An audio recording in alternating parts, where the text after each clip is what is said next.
Tonight, as the modern world settles into silence around you, we embark on a journey through the mists of time, where the echoes of ancient voices still whisper their stories across the centuries. If you enjoy drifting through these historical tales, consider joining us for more explorations into the depths of human experience. Close your eyes now and let your mind wander backward through the years, past the comfortable certainties of our age, into realms where life hung by threads far more fragile than we can imagine. We begin our journey on a field where the morning mist clings to trampled earth, where the air itself carries secrets that would break the spirit of any modern soul who dared to breathe it deeply. The medieval battlefield stretches before us, not as poets and chroniclers painted it with their romantic brushstrokes, but as it truly was, raw and unforgiving beneath the pale dawn sky. You might have imagined such places through the lens of literature and film, with their trumpets blazing golden notes across valleys where heroes clash beneath fluttering banners. But the reality that awaits you here bears no resemblance to those noble fantasies. Your first adversary on this ancient ground would not be a knight in gleaming armor, nor even the whistle of arrows cutting through morning air. Your first opponent, undefeated through all the centuries of human conflict, would be the smell that rises from this cursed earth like a living thing with malevolent intent. Picture, if you can bear it, thousands upon thousands of men who considered bathing a seasonal inconvenience, perhaps attempted once yearly when rivers ran warm enough to permit such luxury. Their woolen tunics hang stiff and heavy with the accumulated weight of old sweat, stale ale that has soured in the fabric, and mysterious stains that speak of 100 different miseries no civilized person would care to investigate. The very air around them seems to shimmer with an almost visible thickness, as if the atmosphere itself has grown weary of carrying such a burden. But the human contribution to this assault upon the senses pales beside what the beasts of war have left behind.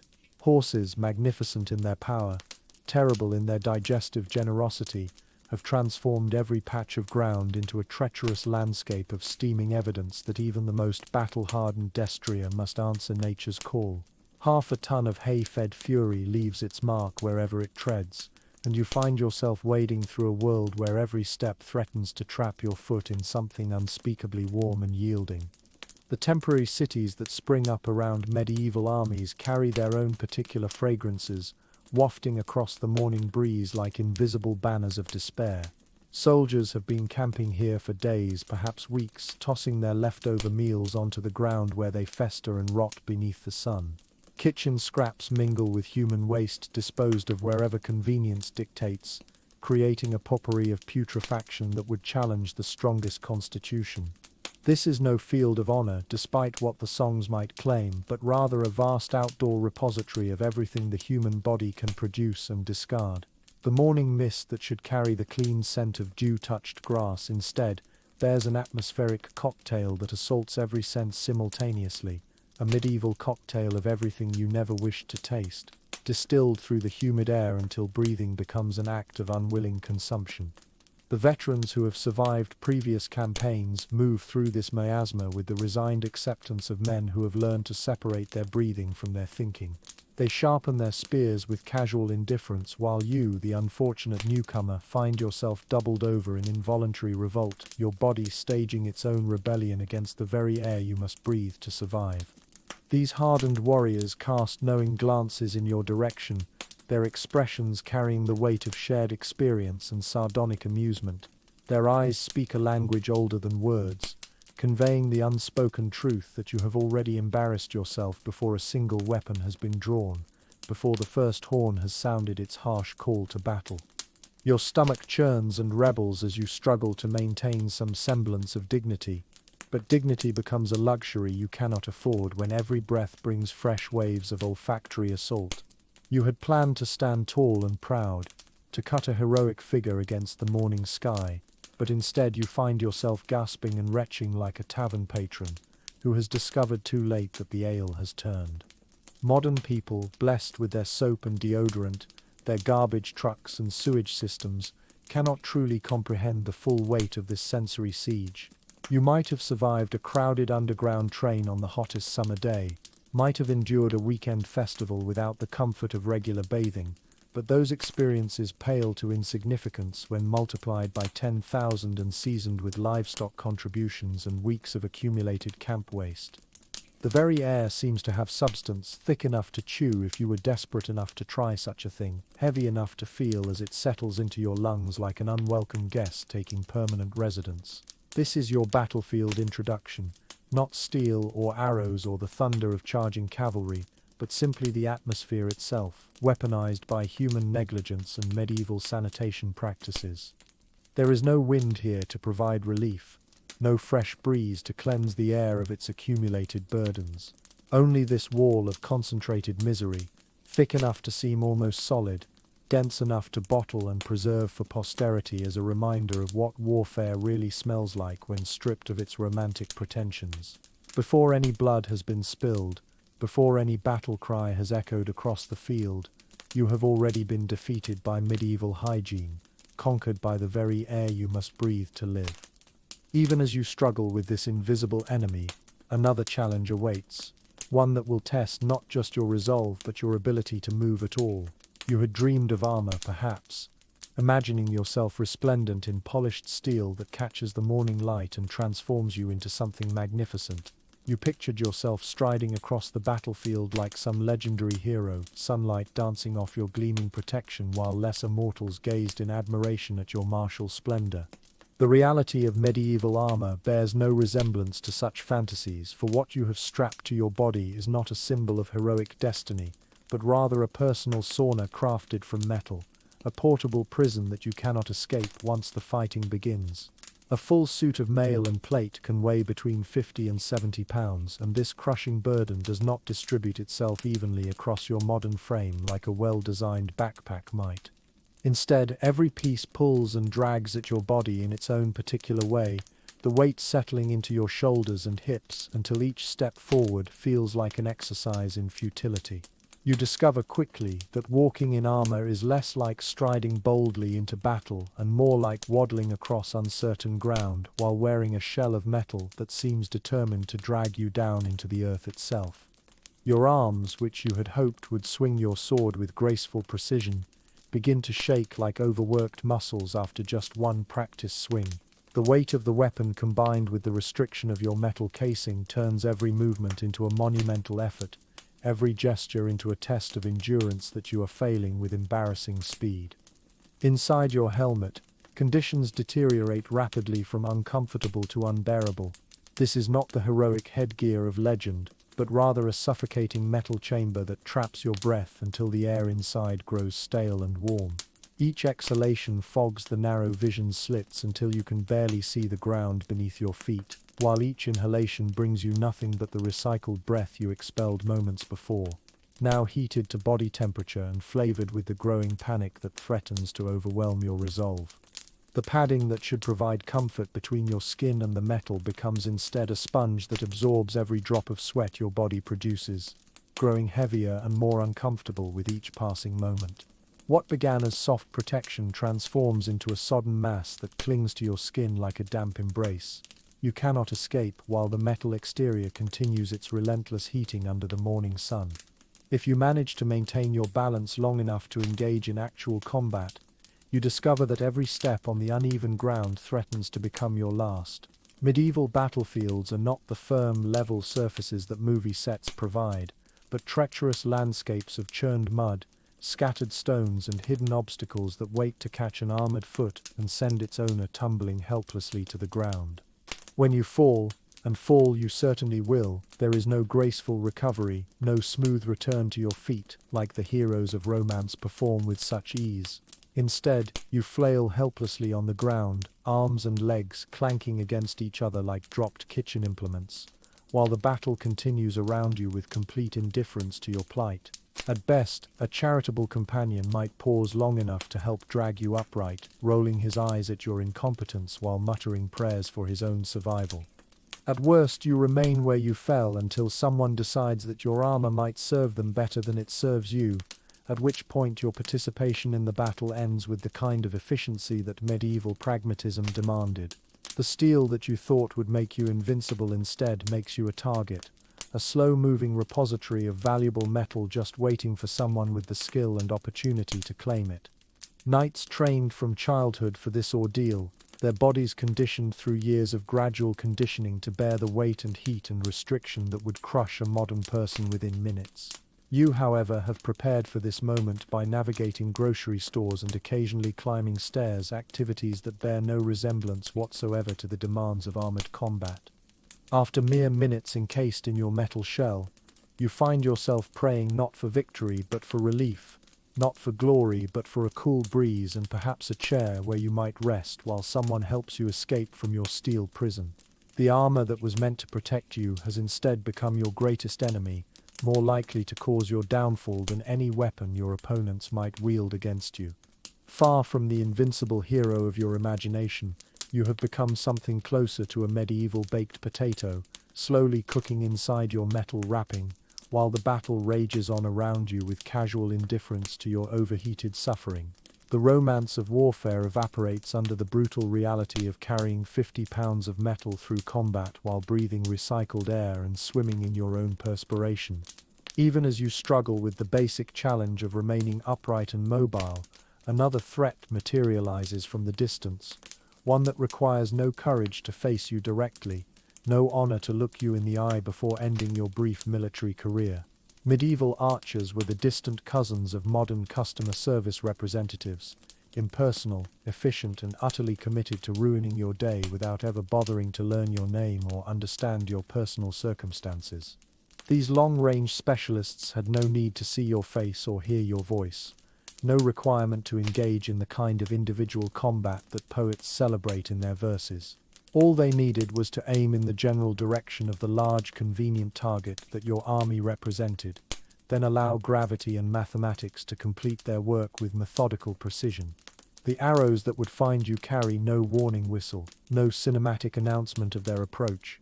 There is no slow-motion moment where you lock eyes with the missile meant for your destruction, no opportunity for heroic last words or dramatic gestures of defiance. Instead, these harbingers of doom simply appear in your vicinity, with the kind of casual efficiency that characterizes most forms of medieval death. One moment you are clutching your spear and trying to see through the fog that has accumulated inside your helmet. The next moment someone in your formation has quietly collapsed to the ground, leaving you to wonder whether you might be next in line for such an abrupt and unceremonious departure from the battle. The uncertainty gnaws at your resolve more effectively than any direct threat might, for at least a charging knight provides the courtesy of being visible. Medieval armies employed archers not in the small numbers that modern imagination might suggest, but in the thousands, creating aerial bombardments that literally darkened the sky above the battlefield.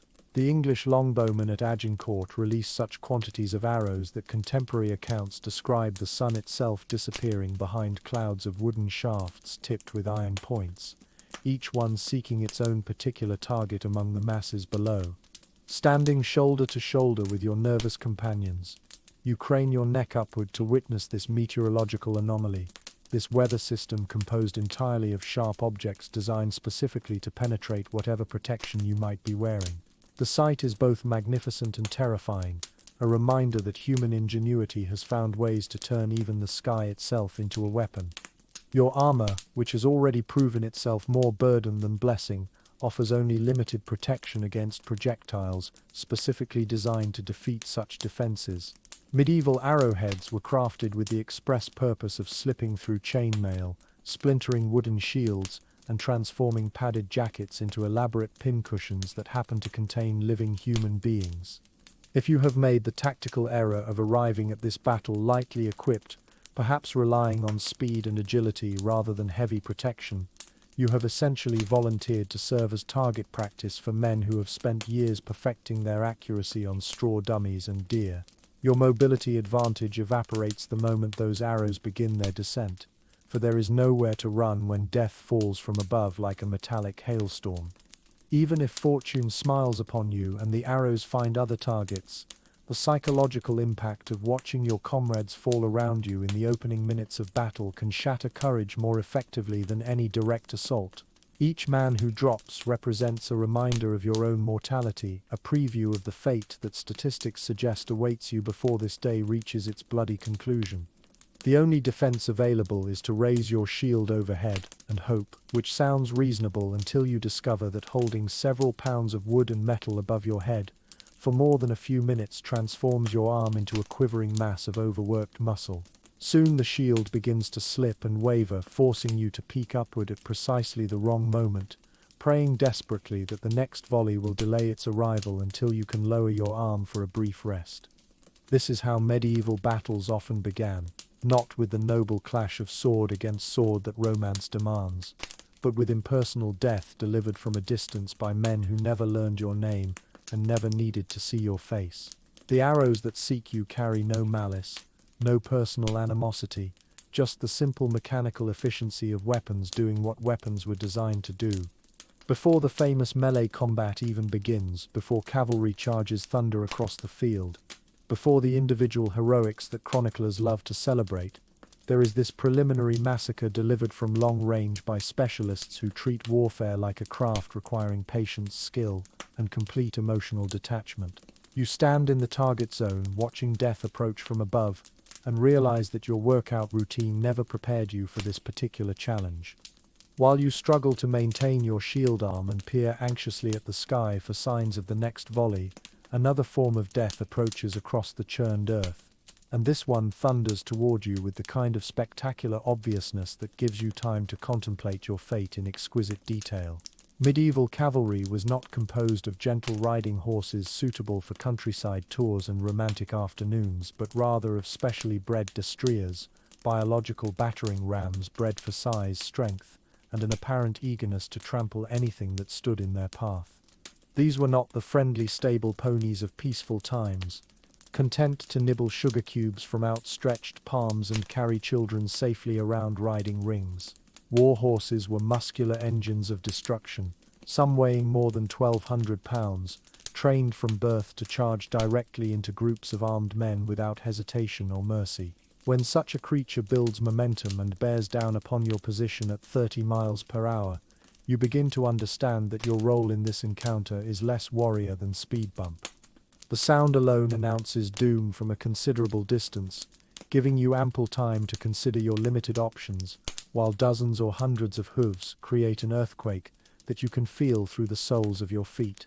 The ground itself seems to tremble under the approaching weight, as if the earth is attempting to flee from what approaches but lacks the mobility to escape its fate. This is not the dignified combat of individual skill that your imagination had painted, but rather the brutal mathematics of physics applied at lethal velocity. 1,200 pounds of armored horse moving at cavalry speed does not engage in sword fighting or honor-based combat. It simply occupies the same space that your body currently inhabits, and the laws of nature handle the rest with ruthless efficiency. By the time the mounted knight lowers his lance, you are already past the point where strategy or skill might influence the outcome. Your spear, which seemed so formidable when you first lifted it, now shakes in your hands like a branch in a strong wind, its wooden shaft appearing laughably inadequate when measured against the momentum bearing down upon you. Medieval knights did not approach their work with the ceremonial politeness that later romantic literature would attribute to them. In the chaos of actual battle, they were less concerned with honor than with effectiveness, more focused on breaking enemy formations than on engaging in individual displays of martial courtesy. A cavalry charge was not a series of elegant individual jousts, but rather a coordinated attempt to smash through enemy lines like a sledgehammer applied to a house of cards. Even if you somehow manage to dodge the first wave of this mounted assault, you have not achieved safety but merely delayed your reckoning. Cavalry units do not politely retire after a single pass, instead wheeling their mounts around to charge again and again, trampling over anyone unfortunate enough to still be occupying the ground when they return for subsequent attacks. The horses themselves add another layer of lethality beyond their riders, for a war horse's hooves were weapons in their own right, capable of crushing ribs, shattering skulls and reducing human bodies to forms that medieval medicine had no hope of repairing. These animals were trained to kick sideways, to rear up and strike downward, to bite and trample with the same enthusiasm their riders brought to wielding sword and lance. In the stories that would be written about such battles, cavalry charges appear noble and inspiring, magnificent displays of mounted courage that elevate warfare into something approaching art. In the grim reality of churned mud and screaming horses, they represent nothing more sophisticated than the application of enormous kinetic energy to the problem of clearing humans from a particular piece of ground. The knight might be seeking honor and glory in his charge, but the horse underneath him is simply seeking to reach the other side of the battlefield, and anything or anyone standing in that path becomes part of the terrain to be traversed rather than an opponent to be respectfully engaged. Between the noble intentions of the rider and the practical physics of the mount, your chances of surviving such an encounter diminish faster than your courage. As if external threats were not sufficient to test your endurance, you soon discover that some of the most dangerous weapons on the medieval battlefield point not at the enemy, but at you, wielded by men who share your colors and supposedly fight for your cause. Welcome to the treacherous world of Friendly Fire Medieval Edition, where the greatest threat to your survival might well be the nervous amateur standing directly behind you, armed with sharp objects and questionable coordination. Medieval combat was not the precisely choreographed affair that modern films suggest, with each participant clearly aware of friend and foe, striking only at appropriate targets with careful precision. Instead, imagine thousands of terrified, exhausted men packed into tight formations, swinging sharp implements in every direction while visibility remains limited by smoke, dust, and the fog of their own panicked breathing inside metal helmets. The spear, that most basic of medieval weapons, becomes a particular hazard when multiplied by hundreds and wielded by men whose hands shake with fear and fatigue. The soldier behind you, earnestly attempting to thrust at enemies somewhere ahead, lacks the luxury of careful aim when the press of bodies makes precision impossible, and survival depends on constant motion. His spear point, seeking enemy flesh with desperate enthusiasm, instead finds the back of your leg, transforming you from warrior to casualty through nothing more than poor coordination and unfortunate positioning.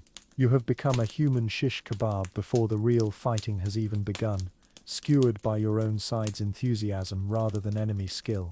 Swords present their own unique challenges in the chaos of mass combat, for medieval battlefields offered none of the spacious dueling grounds that later romanticists would imagine. Instead, combatants found themselves pressed together like passengers on an overcrowded transport, swinging their blades in whatever direction seemed most likely to hit something hostile. With visibility obscured by smoke, dust, and the accumulated fog of thousands of men breathing heavily inside metal containers, identification of friend versus foe becomes more hope than certainty. The exhausted fighter beside you, swinging wildly in hopes of connecting with something that deserves cutting, cannot pause to verify the allegiance of his target before committing to his strike. If fortune smiles upon you, the worst result is a dent in your helmet that rings through your skull like a cathedral bell, and leaves you staggering in confusion. If fortune frowns, well, as they say, you will not be writing thank you notes to your teammates afterward, having discovered too late that medieval combat was less about defeating enemies than about surviving friends. Even the archers, supposedly aiming at distant targets, contributed their share of misdirected lethality to the battlefield. Arrows did not always fly true, sometimes misfiring from damaged bows, sometimes deflecting off armor or shields, sometimes simply caught by wind and redirected toward unintended destinations. The knowledge that enemy archers sought your destruction was bad enough, but the realization that your own side's arrows might find you equally appealing as a target added another layer of anxiety to an already stressful situation. Medieval archery operated on principles of volume rather than precision, with success measured by the total number of enemy casualties rather than the accuracy of individual shots. Movement itself became a hazardous enterprise when undertaken in the company of hundreds of similarly equipped men, all attempting to advance, retreat, or simply change position in response to shouted commands that few could hear clearly over the din of battle. When your commander bellowed the order to advance, the resulting surge of humanity resembled less a military maneuver than a stampede with weapons. You stumble, perhaps catching your foot on a fallen comrade, or simply losing your balance under the weight of your armor, and suddenly find yourself on the ground while 50 of your closest allies thunder past without pausing to check whether you represent an obstacle to be avoided or simply another piece of battlefield terrain to be traversed. These men harbor no malice toward you, of course, but neither can they afford the luxury of careful footwork when their own survival depends on maintaining forward momentum. Medieval courtesy had its limits, and those limits were generally reached well before the fighting began in earnest. The veterans who had survived previous battles understood this dynamic perfectly, which explained their tendency to fight from the edges of formations where the only danger came from the acknowledged enemy rather than the well-meaning incompetence of their own comrades. You, however, find yourself pressed into the center of the formation, surrounded by enthusiastic amateurs whose primary qualification for warfare was their ability to show up when summoned. Every time someone swings a weapon, you flinch instinctively, knowing that a significant portion of the danger originates from your own ranks. Steve from your village, currently wielding his axe with the same technique he uses for splitting firewood, has not yet grasped the essential difference between logs and human heads, a distinction that becomes increasingly important as the morning progresses. In this environment, survival requires vigilance in all directions, for the medieval battlefield made no clear distinction between friendly fire and enemy action. Both could kill you with equal efficiency, and both seemed equally likely to do so before the day concluded. Even as you navigate the dangers posed by your own allies, the battlefield itself rises up to challenge your mobility and stamina in ways that no training could have prepared you for. Medieval combat was not conducted on the firm, level surfaces that make modern sporting events possible, but rather on ground that had been transformed by the passage of thousands of men and horses into something resembling a liquid obstacle course designed by a malevolent deity. Within minutes of the fighting's commencement, any patch of earth that began the day as solid ground had been churned by countless feet into a thick, sucking paste that clung to boots with the determination of a living thing. This was not ordinary mud, the kind you might encounter on a rainy hiking trail, but rather a specially crafted medieval mixture of soil, water, blood, and the accumulated detritus of warfare, seasoned with contributions from both human and animal sources. Every step forward becomes an exercise in futility, as your feet sink knee-deep into this organic quicksand, while the weight of your armor transforms each attempted movement into a battle against physics itself. You try to pull your foot free, only to discover that your boot has decided to establish permanent residence in the muck, leaving you to wobble precariously on one leg while contemplating whether barefoot warfare might be preferable to remaining trapped in place. The ground seems determined to drag you down into its earthy embrace, and your struggles to maintain mobility only serve to sink you deeper into the battlefield's hungry surface. Meanwhile, arrows continue to fall from above, and cavalry continues to thunder across the field, neither showing any consideration for your predicament or willingness to pause their activities while you attempt to extract yourself from nature's trap. Even if you manage to regain your footing and continue forward, every subsequent step requires tremendous effort as the mud clings to your boots like thick porridge, adding pounds of weight to legs that are already struggling under the burden of armor and weapons. Your movements slow to a crawl, each stride taking twice as long as normal and requiring 3 times the energy. This is no longer combat in any meaningful sense, but rather an endurance contest between human determination and the Earth's apparent desire to claim every participant as a permanent resident. You have become the easiest target on the battlefield, moving with all the speed and agility of a tree attempting to relocate, while your enemies retain the mobility that comes from fighting on ground that has not yet been churned into paste. Historical accounts describe entire armies becoming bogged down in similar conditions, with heavily armored knights discovering that their martial training had not included instruction on how to drown in mud while wearing metal clothing. At famous battles like Agincourt, some of the most feared warriors of their age were defeated not by enemy weapons but by the simple combination of wet earth and gravity. The thought of being remembered in history as a knight who drowned in a puddle rather than falling gloriously in combat adds insult to the injury of your current predicament. This is not the kind of ending that inspires epic poetry or romantic ballads, but rather the sort of ignominious fate that chroniclers tend to omit from their accounts of glorious victories. So when you picture yourself standing tall and proud on some imaginary battlefield, remember to include the ground beneath your feet in your calculations, for in medieval warfare the earth itself served as an active participant in the conflict. The enemy might never reach you, but that does not guarantee your survival when the battlefield has its own opinions about who deserves to remain upright. You do not need an opposing army to defeat you when a simple patch of rain-soaked farmland can accomplish the same result with far less effort and considerably more efficiency. The mud that embraces your boots with such tenacity cares nothing for your dreams of glory, your months of preparation, or your carefully crafted plans for battlefield success. In the end, you might find yourself conquered not by superior tactics or enemy valor, but by the simple physics of wet dirt and the gravitational forces that govern all earthly existence. It is a humbling thought, but then medieval warfare specialized in humbling thoughts, particularly for those who approached it with expectations borrowed from later centuries' romantic fantasies. Just when you think you have identified all the possible threats to your survival on this nightmarish field, human psychology enters the battle as yet another enemy, one that strikes without warning and spreads through formations faster than wildfire through dry grass. Panic is the most contagious disease known to medieval warfare, and once it begins its work, even the bravest men find themselves participating in activities they never planned and cannot later explain.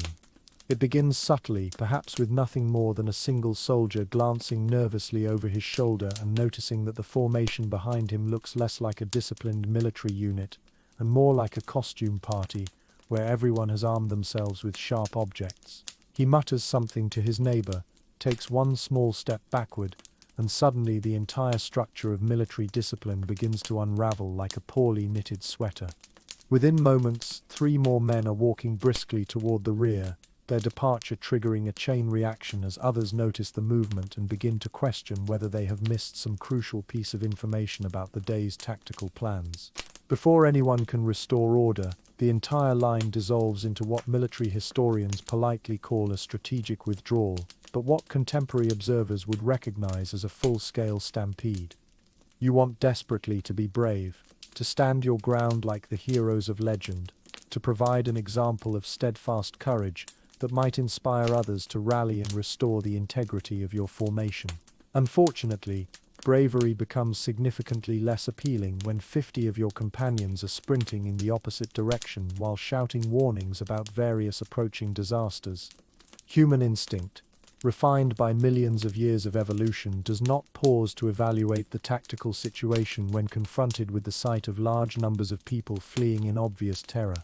Your brain bypasses rational thought entirely, proceeding directly to the conclusion that if half the army has suddenly decided to run, they probably possess information that you lack, and the wise course of action is to join them immediately. Medieval commanders understood this dynamic perfectly, which explains why they spent considerable effort screaming themselves hoarse, waving banners, and employing musicians to blast horns and beat drums in desperate attempts to convince men to stand in neat formations while death approached from multiple directions. Sometimes these efforts succeeded in maintaining discipline, sometimes they failed spectacularly, transforming organized battle into chaotic rout. When discipline collapsed, the results were often more devastating than any enemy charge could achieve. The battlefield filled with armored men running into each other, tripping over weapons and equipment, falling beneath the hooves of their own horses, and generally creating the kind of chaos that no tactical manual could address.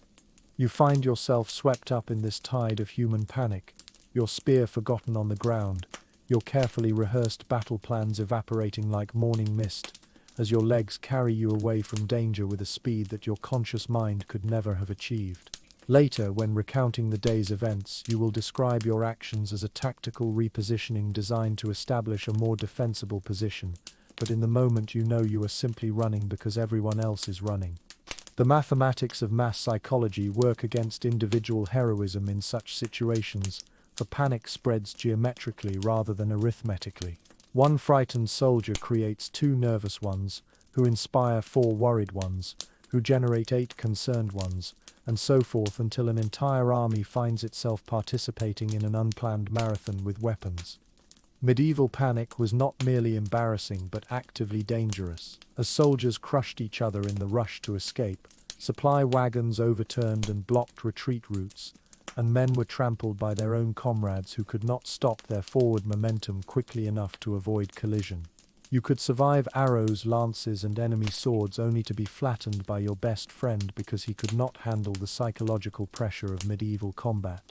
This phenomenon explains why veteran soldiers were so highly valued despite lacking any advantages in equipment or individual skill. Experience taught men to resist the contagious nature of battlefield panic, to maintain their positions even when instinct screamed at them to flee, to remember that running often proved more dangerous than fighting.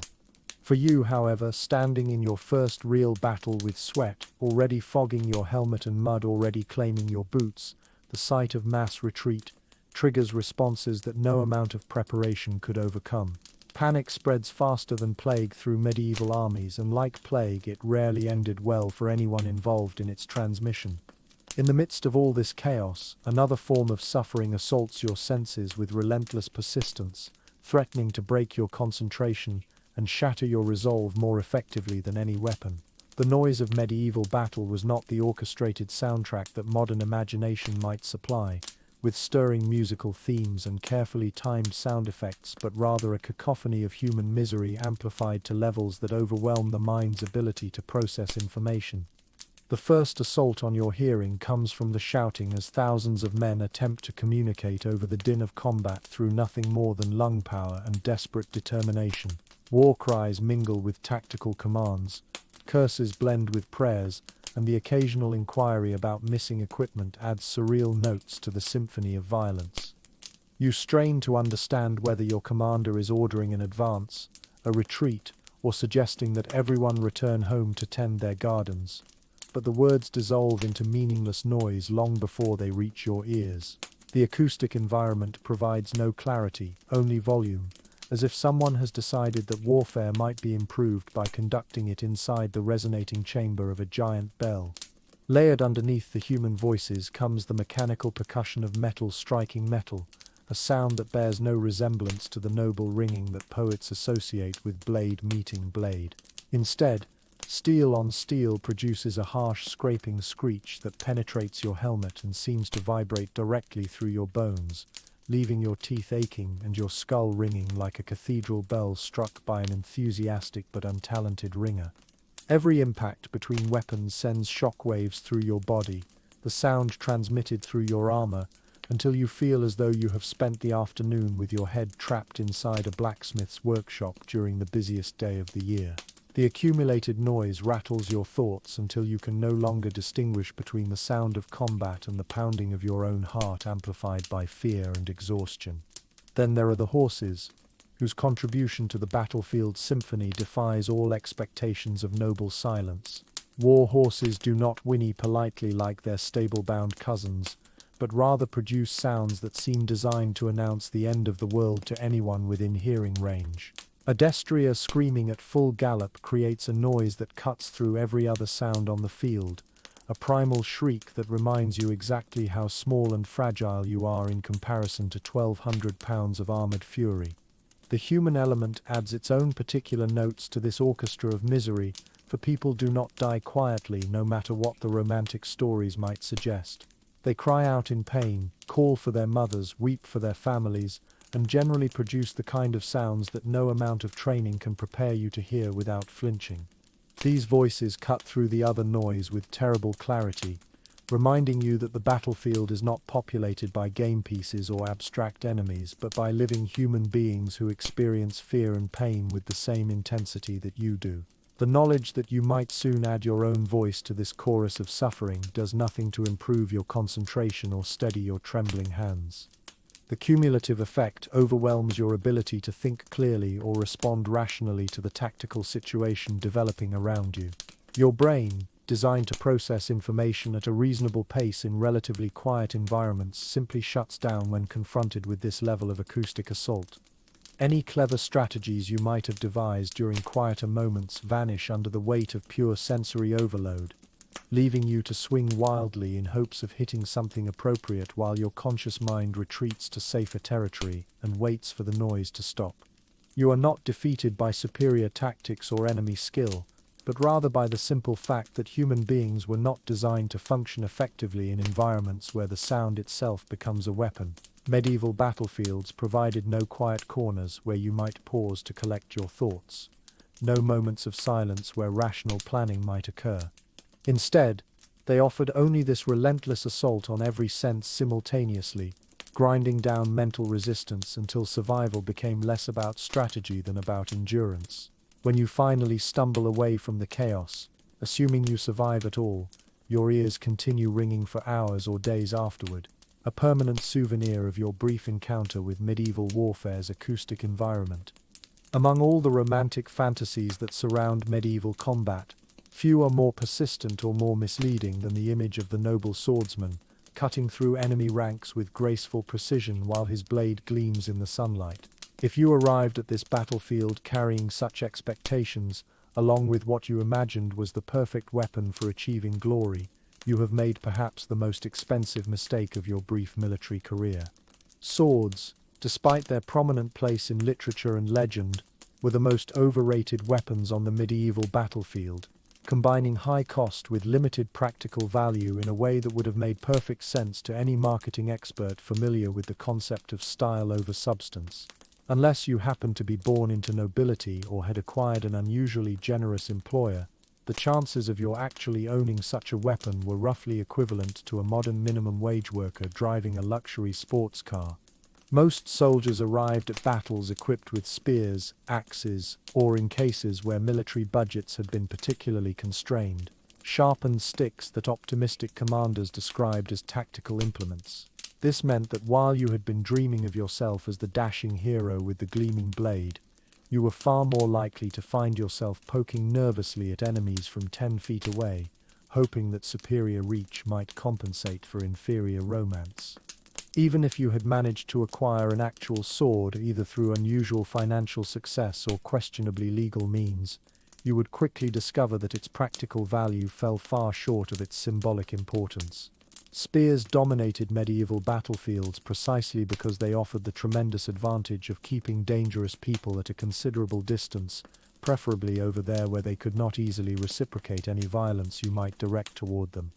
You, however, with your prestigious sword, had volunteered to step into what military tacticians call personal space but what common sense recognizes as stabbing range. In order to look appropriately heroic, you had essentially agreed to move close enough to your enemies that they could return any courtesy you offered them with immediate and personal attention. The training required to wield a sword effectively had consumed the better part of most knights' lives, beginning in childhood and continuing through daily practice until their arms developed the strength and endurance necessary to swing heavy blades for extended periods. You, on the other hand, had prepared for this moment through a fitness regimen that might charitably be described as irregular, supplemented by activities that bore no resemblance whatsoever to medieval combat.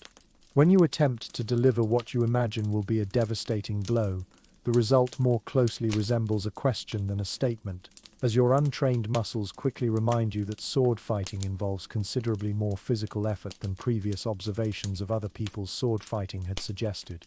After one or two swings, your shoulder begins to ache in ways that suggest you may have overestimated your preparation for this particular activity. Medieval battles were not the spacious affairs that later romanticists would imagine, with plenty of room for elegant swordplay and graceful maneuvering, but rather cramped, chaotic affairs, where combatants found themselves pressed together like passengers in an overcrowded transport. In such environments, attempting to wield a long blade was more likely to result in accidentally striking your own allies than in damaging anyone who actually deserved such attention. Many experienced soldiers deliberately blunted their swords for close combat, transforming them into expensive clubs that could deliver devastating blows without the inconvenience of getting stuck in enemy armor or bone. So much for the elegant cutting and thrusting that had figured so prominently in your pre-battle fantasies. Even if you managed to land what appeared to be a solid hit, medieval armor was specifically designed to resist exactly the kind of damage that swords were intended to inflict. Chain mail, padded jackets, and helmets turned potentially lethal cuts into bruising impacts that were certainly unpleasant, but rarely immediately fatal.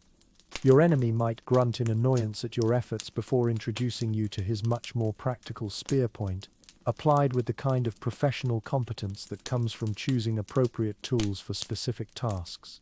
While you struggled with your unwieldy blade, he had armed himself with a weapon actually designed for battlefield conditions rather than ceremonial display.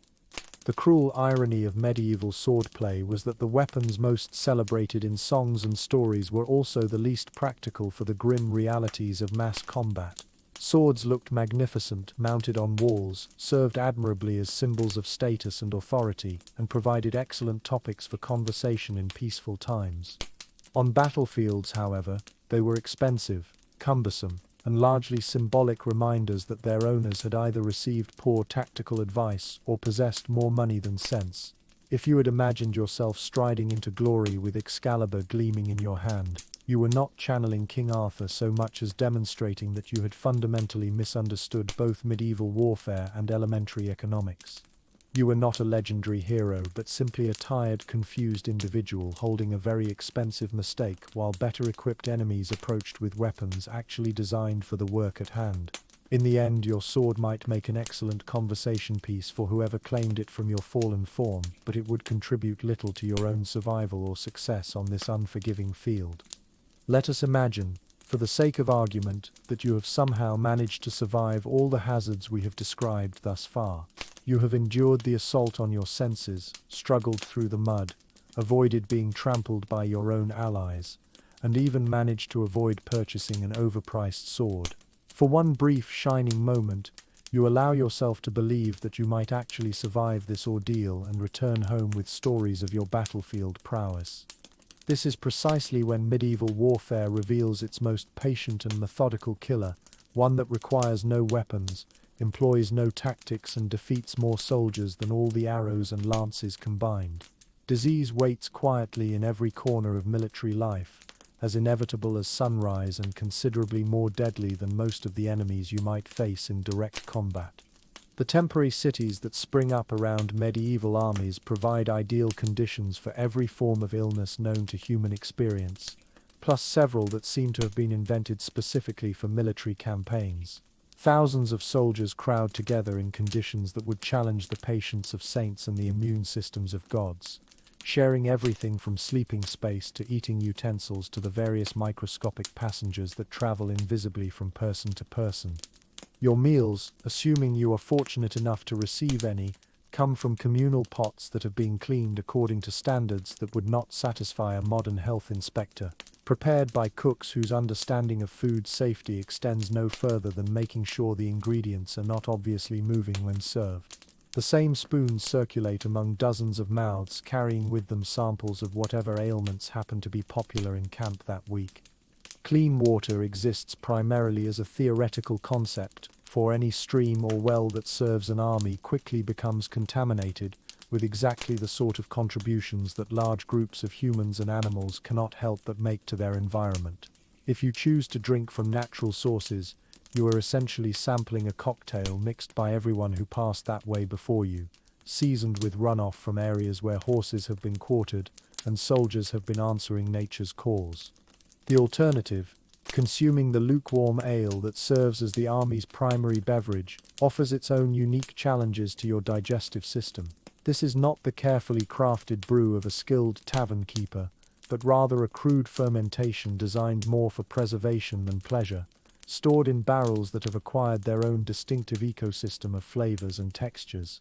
Food, when available, presents a constant gamble with your internal health.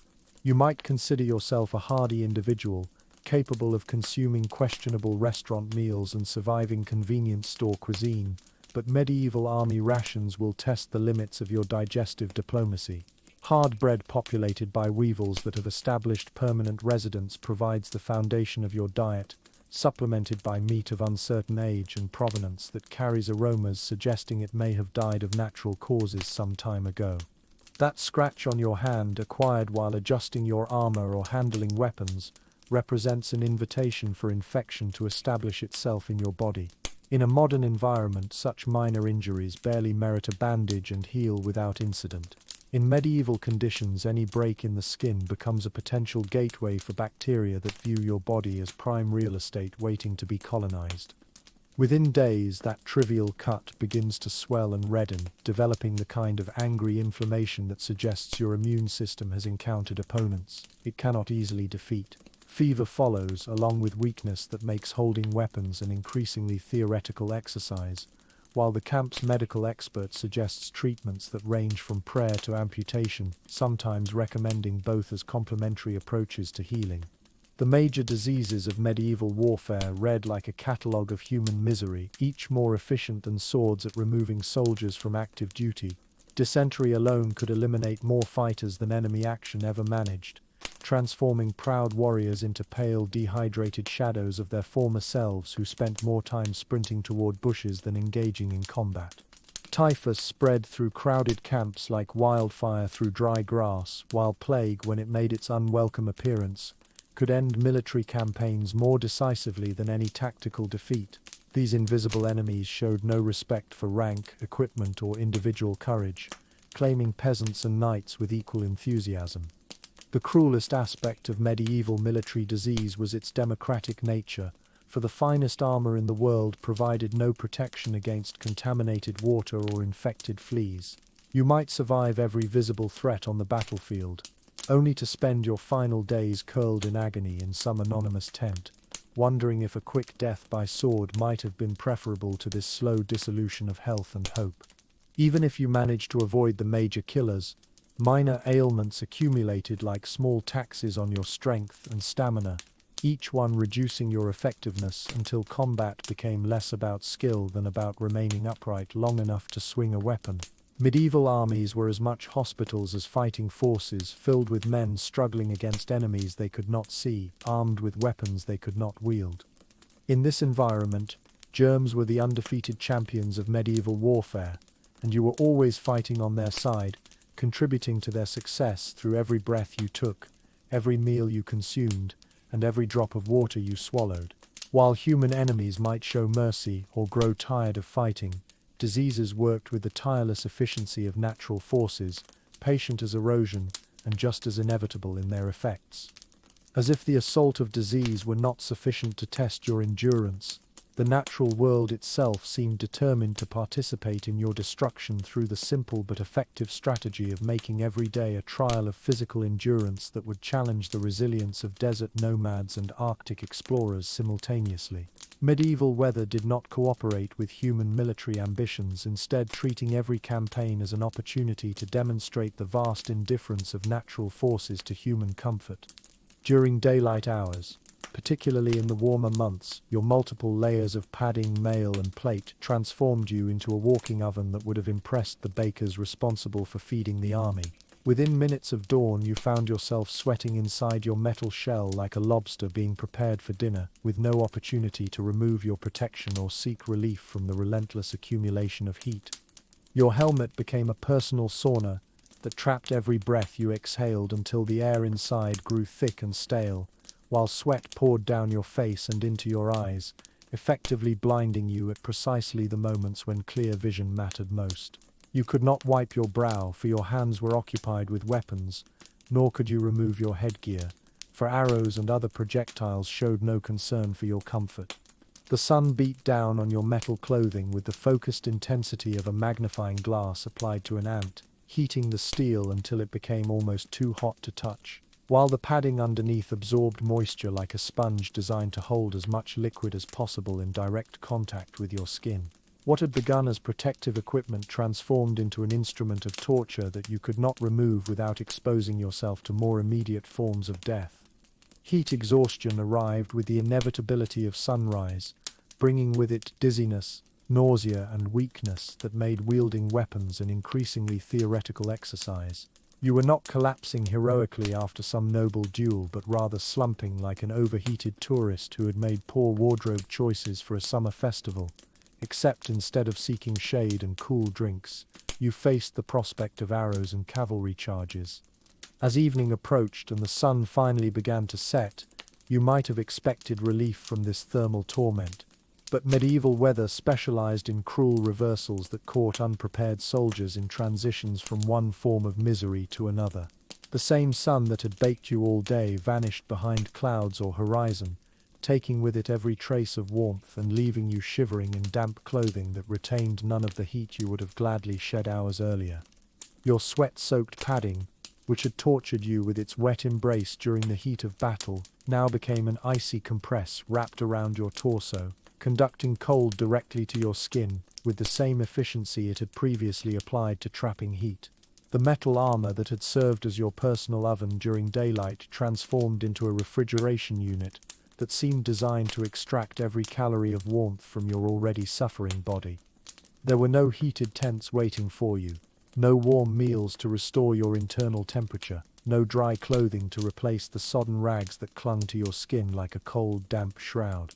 Instead, you faced the prospect of sleeping on ground that felt suspiciously like a sponge, wrapped in whatever damp blankets you might have carried, listening to the sounds of other soldiers chattering their teeth with enough volume to alert enemy scouts to your location. The night stretched ahead like an eternity of shivering misery, broken only by brief periods when exhaustion overcame discomfort enough to permit fragments of sleep. You lay on earth that seemed determined to absorb every trace of body heat you produced, while cold air found its way through every gap in your armor and clothing, creating drafts that felt designed specifically to maximize your discomfort. This cycle repeated itself day after day, roasting you under the merciless sun before plunging you into shivering cold, each transition catching your body unprepared for the change, and leaving you progressively weaker and less capable of enduring the next phase of thermal torture. Your energy reserves, already depleted by the demands of carrying armor and weapons, drained away in the constant effort to maintain body temperature in conditions that seemed designed by enemies of human comfort. Medieval warfare was as much about surviving the elements as defeating human opponents, for the weather fought with ruthless persistence and never retreated, never showed mercy, never agreed to temporary truces that might allow for rest and recovery. While armies might pause their battles for darkness or weather, the climate itself continued its assault without respite, grinding down physical resistance until survival became less about tactical skill than simple endurance.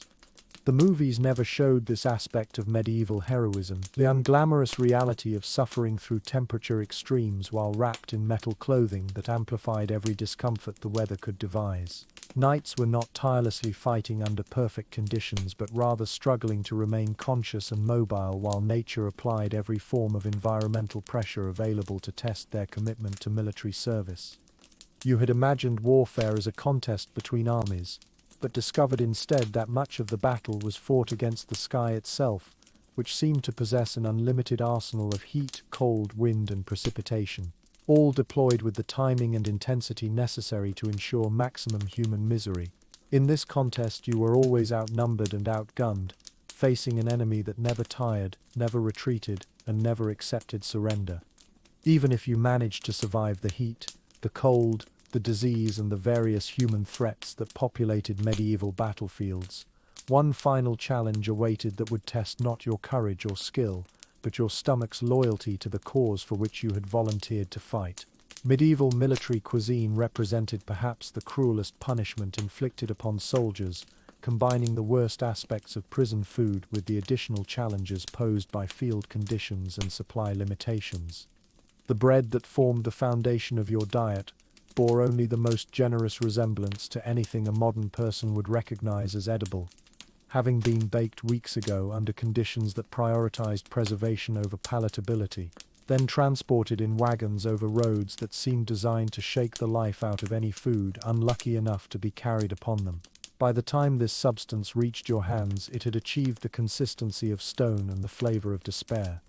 Your attempts to consume this rock-hard sustenance resembled less the dignified act of eating than a form of aggressive dentistry performed without proper tools, as you gnawed desperately at edges that showed no inclination to yield to mere human teeth. The weevils that had taken up residence in the bread during its long journey added protein to your diet, though their contribution was entirely involuntary and generally discovered only after consumption had already begun.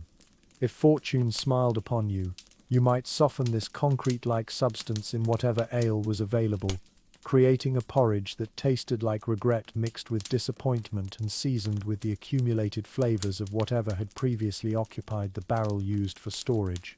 If fortune frowned, you simply accepted dental damage as part of the military experience and hoped that losing teeth might be preferable to starving.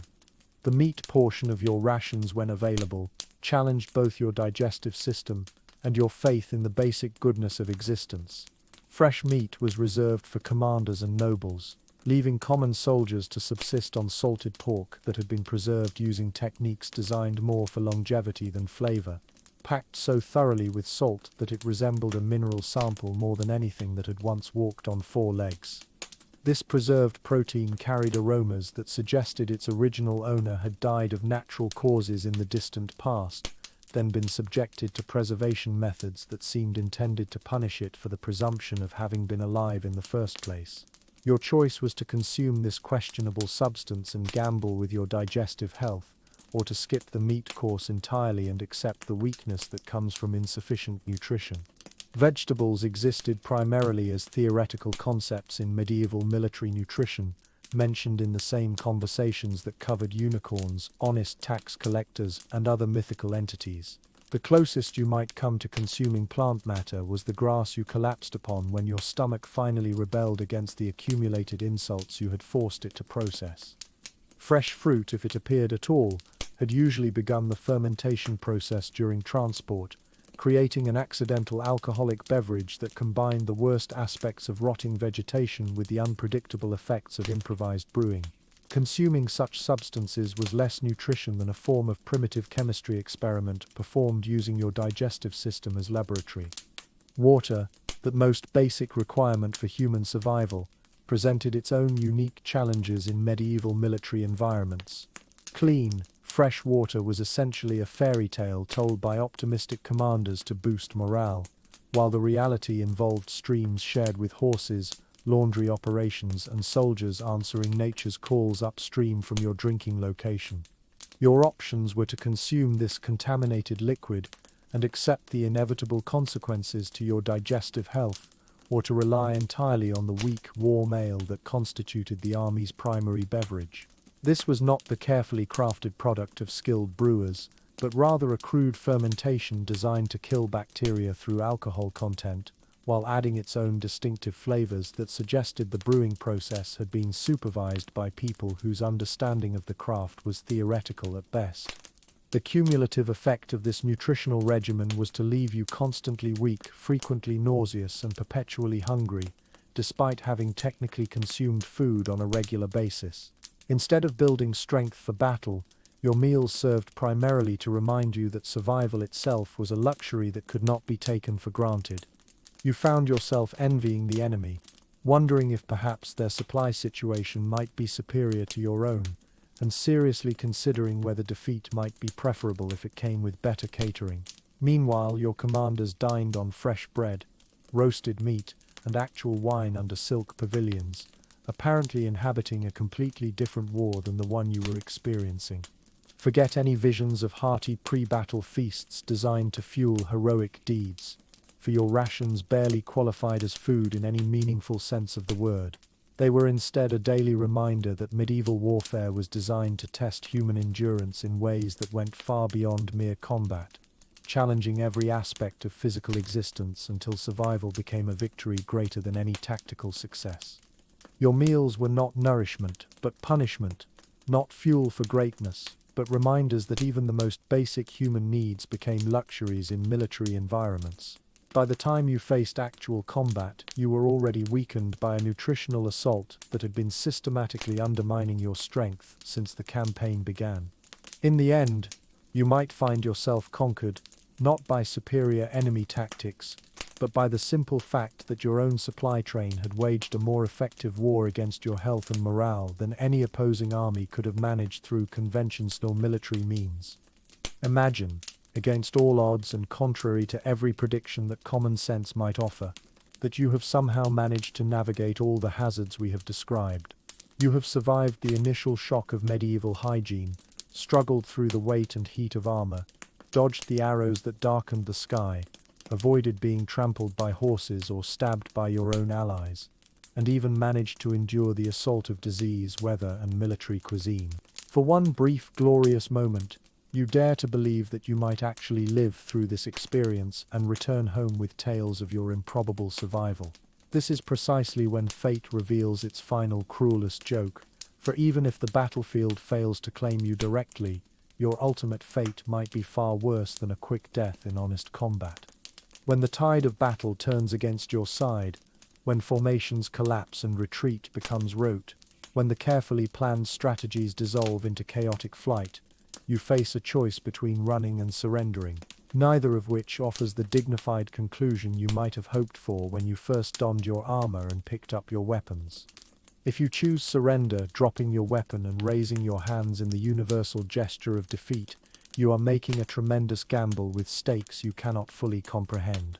Medieval mercy was a luxury item, expensive and unevenly distributed, more likely to be extended to wealthy prisoners who could afford ransom than to common soldiers whose only value lay in whatever labor their bodies might provide. If fortune has blessed you with noble birth or wealthy relatives, you might find yourself treated as a valuable commodity, held in relatively comfortable conditions while messengers carry news of your capture to family members who can negotiate the price of your freedom. This process might take months, during which you would remain a guest of your captors, eating better food than you had enjoyed as an active soldier, while waiting for economics to determine your fate. For you, however, born without title or fortune, possessed of no wealthy relatives willing to bankrupt themselves for your freedom, surrender offers no such comfortable resolution. You are not a valuable commodity, but merely another mouth to feed, another body to guard, another problem for your captors to solve through whatever means seem most expedient. The best-case scenario transforms you from soldier into property, as you become part of the medieval economy through the efficient mechanism of slavery. Congratulations on your new career as unpaid agricultural labor working someone else's fields in a country whose language you do not speak, under conditions that make your previous military service seem pleasant by comparison. Your days of dreaming about glory and heroism end abruptly as you find yourself bound to tasks that will consume the remainder of your life without offering any hope of advancement, recognition, or eventual freedom. You have become cargo rather than a person, a unit of labor to be bought, sold, or traded according to market conditions you cannot influence. The worst-case scenario eliminates even this grim possibility, for armies operating on tight budgets often discovered that feeding prisoners represented an unacceptable drain on resources better spent on weapons and supplies for their own troops.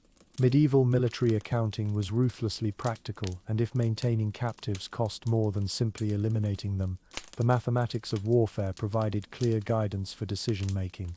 Even if you avoided immediate execution, the psychological torture of captivity could prove more devastating than any physical punishment, as you faced each day with no knowledge of whether you would ever see home again, whether your family knew your fate, or whether tomorrow might bring freedom, continued imprisonment, or a final solution to the inconvenience your existence represented. Medieval law offered no prisoner's rights handbook, no international conventions governing the treatment of captives, no appeals process for those who felt they had been unjustly treated. Your fate depended entirely on the whims, resources, and strategic needs of whoever had been unfortunate enough to capture you. At least death on the battlefield promised a quick end to suffering, a brief moment of pain followed by whatever afterlife awaited beyond. Capture offered the prospect of extended misery, drawn out over months or years of uncertainty, degradation, and gradual despair, as hope slowly died under the weight of unchanging circumstances. You had thought surrender represented the safe option, a reasonable alternative to the chaos and violence of continued fighting, but instead you had volunteered for a different form of warfare, one conducted against your spirit rather than your body, designed to break your will rather than end your life. This was the hidden cost of survival, the price paid by those who lived through medieval battles only to discover that death might have been the more merciful outcome. Your victory over the immediate dangers of combat had earned you nothing more than the opportunity to face challenges that were slower but no less deadly, psychological weapons that could destroy you just as effectively as any sword.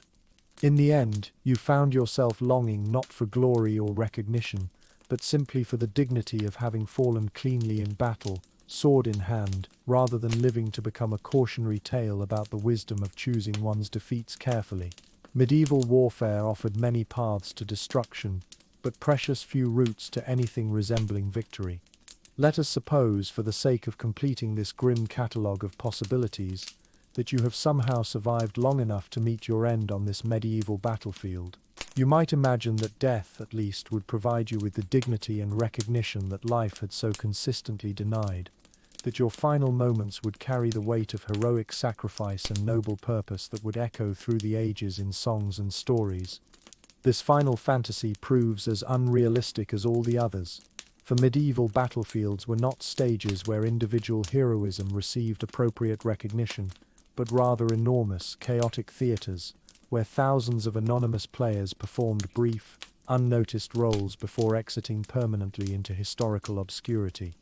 Your glorious death will likely be anything but glorious, lacking entirely the dignity and meaning that romantic literature would later attribute to such moments. If you manage to surrender successfully, you may find yourself spared immediate death only to face the slower but equally certain destruction of prolonged captivity, where your spirit dies by degrees while your body continues its unwilling participation in life. If surrender fails or proves unavailable, your end will probably come not through noble single combat against a worthy opponent, but through the more prosaic mechanism of being struck by multiple weapons wielded by several different enemies who have no interest in learning your name or honoring your courage. Medieval battles specialized in messy, impersonal conclusions that left little room for individual recognition or dramatic final speeches. Your imagined duel with a renowned knight, blades ringing against each other while spectators watch in respectful silence, dissolves into the more likely reality of being overwhelmed by a crowd of practical fighters who approach their work with workmanlike efficiency rather than romantic flair. No one pauses to acknowledge your bravery or comment on your technique before ending your participation in the proceedings. Perhaps you picture your commander taking note of your sacrifice, marking your name for inclusion in dispatches that will carry news of your heroism back to those who knew you in life. Unfortunately, your commander is probably already galloping towards safety, having concluded that discretion represents the better part of valor and that surviving to command future battles takes precedence over witnessing the fates of individual soldiers. Medieval military leadership operated on the understanding that armies were composed of replaceable units rather than irreplaceable individuals, and the loss of any particular fighter, however brave or skilled, represented a statistical inevitability rather than a personal tragedy worthy of detailed documentation. You are one number in a larger calculation, and your individual story disappears into the mathematics of casualty reports. The best possible outcome for your reputation might be inclusion in some chronicler's account as part of the phrase "the army lost 3,000 men." A brief acknowledgement that transforms your entire existence into a fraction of a larger statistic. Your name, your history, your dreams and fears and individual personality vanish into the anonymous mass of casualties sustained during the engagement. Even if you somehow manage to perform some genuinely impressive feat before your demise, perhaps holding a critical position longer than anyone expected or striking down an enemy of particular importance, the credit for such achievements would likely be attributed to your commanding officer, who was probably observing the action from a safe distance while you performed the actual work. Medieval military history was written by and about the nobility, who possessed both the education necessary to record events and the political power to ensure that their role in those events received appropriate emphasis.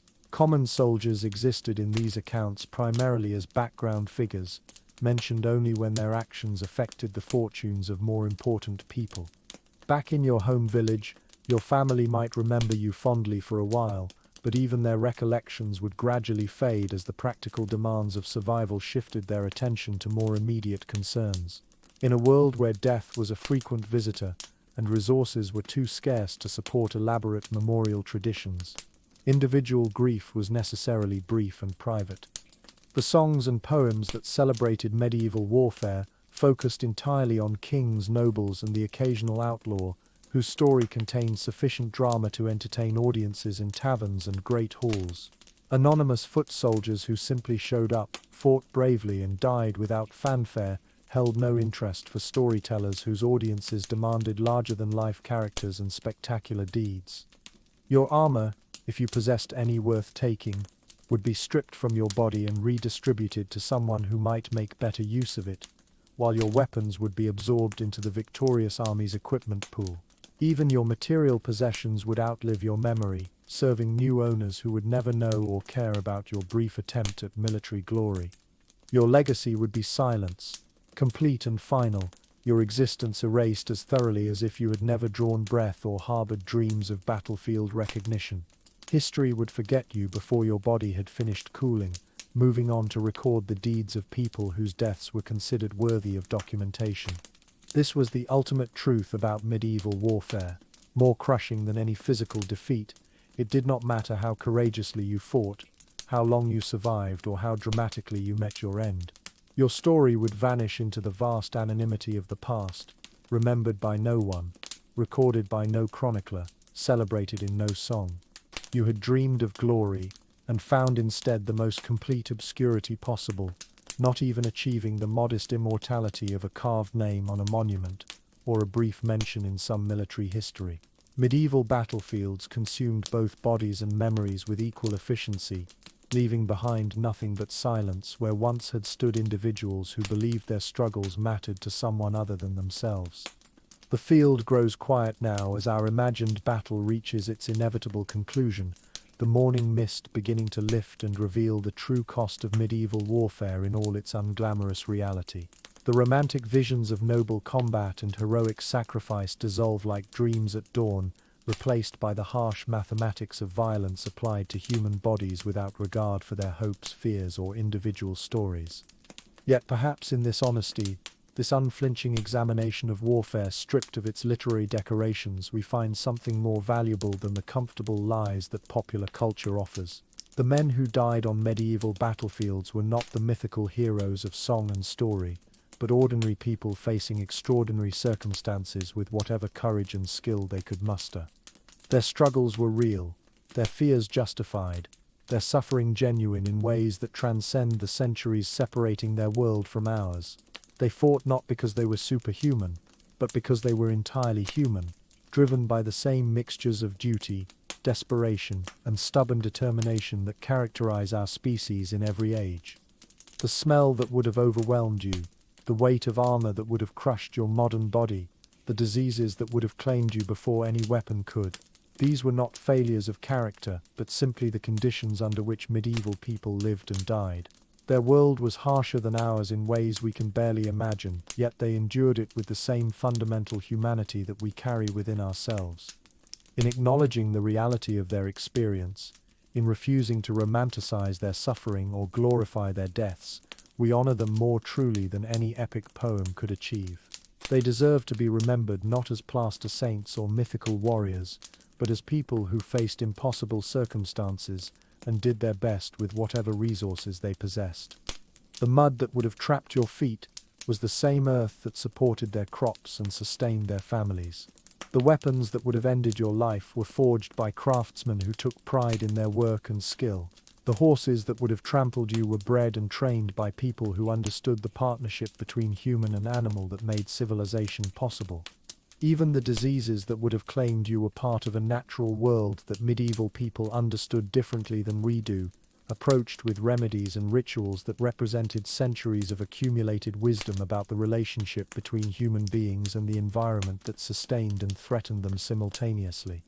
As we step back from this imagined battlefield and return our consciousness to the comfort and safety of the modern world, we carry with us not just the knowledge of how brutal medieval warfare could be, but also a deeper appreciation for the resilience and adaptability that allowed our ancestors to survive such challenges and create the foundations upon which our own civilization rests.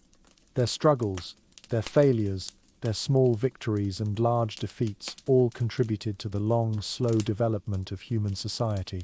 They were not the culmination of history, but rather one chapter in the ongoing story of our species' attempt to create meaning and security in a world that offers no guarantees of either.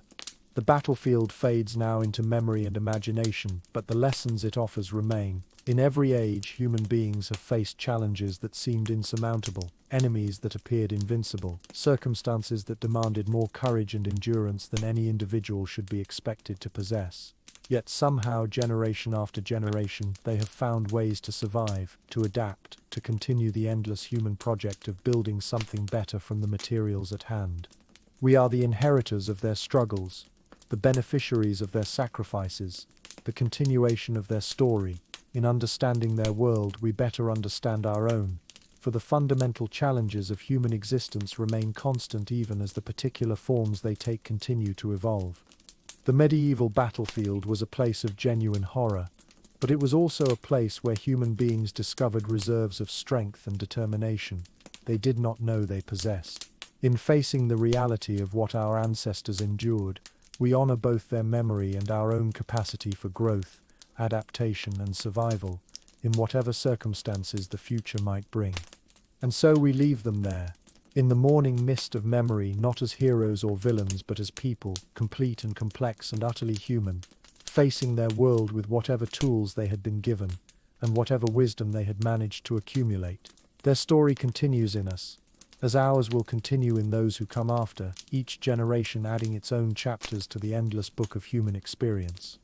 The battlefield's silence deepens now, but from that stillness emerges another voice, another story, one that speaks not of warfare and destruction but of creation and survival, of the quiet heroism that sustained life, when the armies had passed and the fields grew peaceful once again.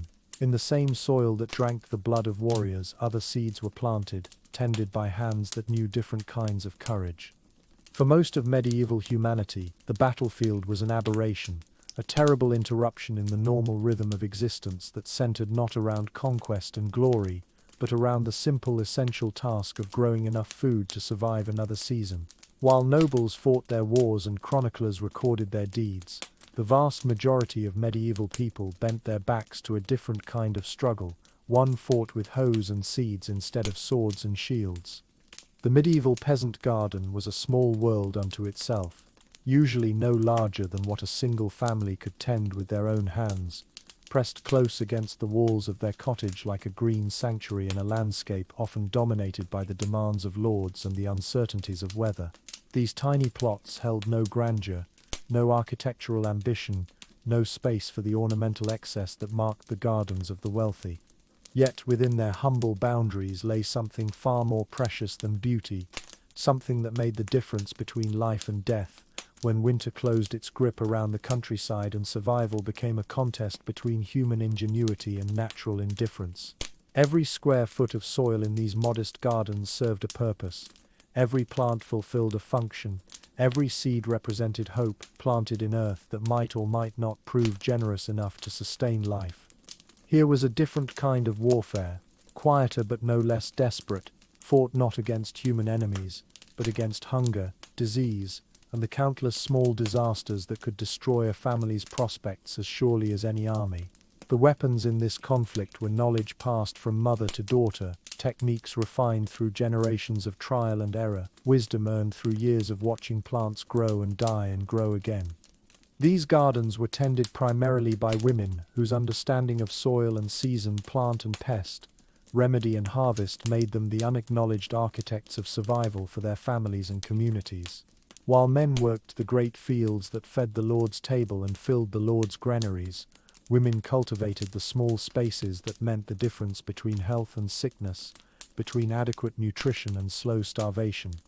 Their knowledge was not written in books, for books belonged to the educated classes who had never felt the soil under their fingernails or watched children grow thin when harvests failed.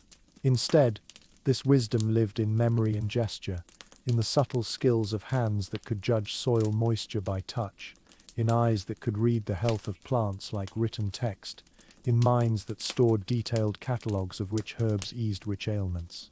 The peasant garden was a masterpiece of efficiency, every inch planned and planted according to principles that modern agricultural science would later rediscover and name: companion planting, crop rotation, natural pest control, composting, All of these techniques were developed not in universities or experimental stations but in the tiny plots behind medieval cottages, refined through centuries of desperate necessity.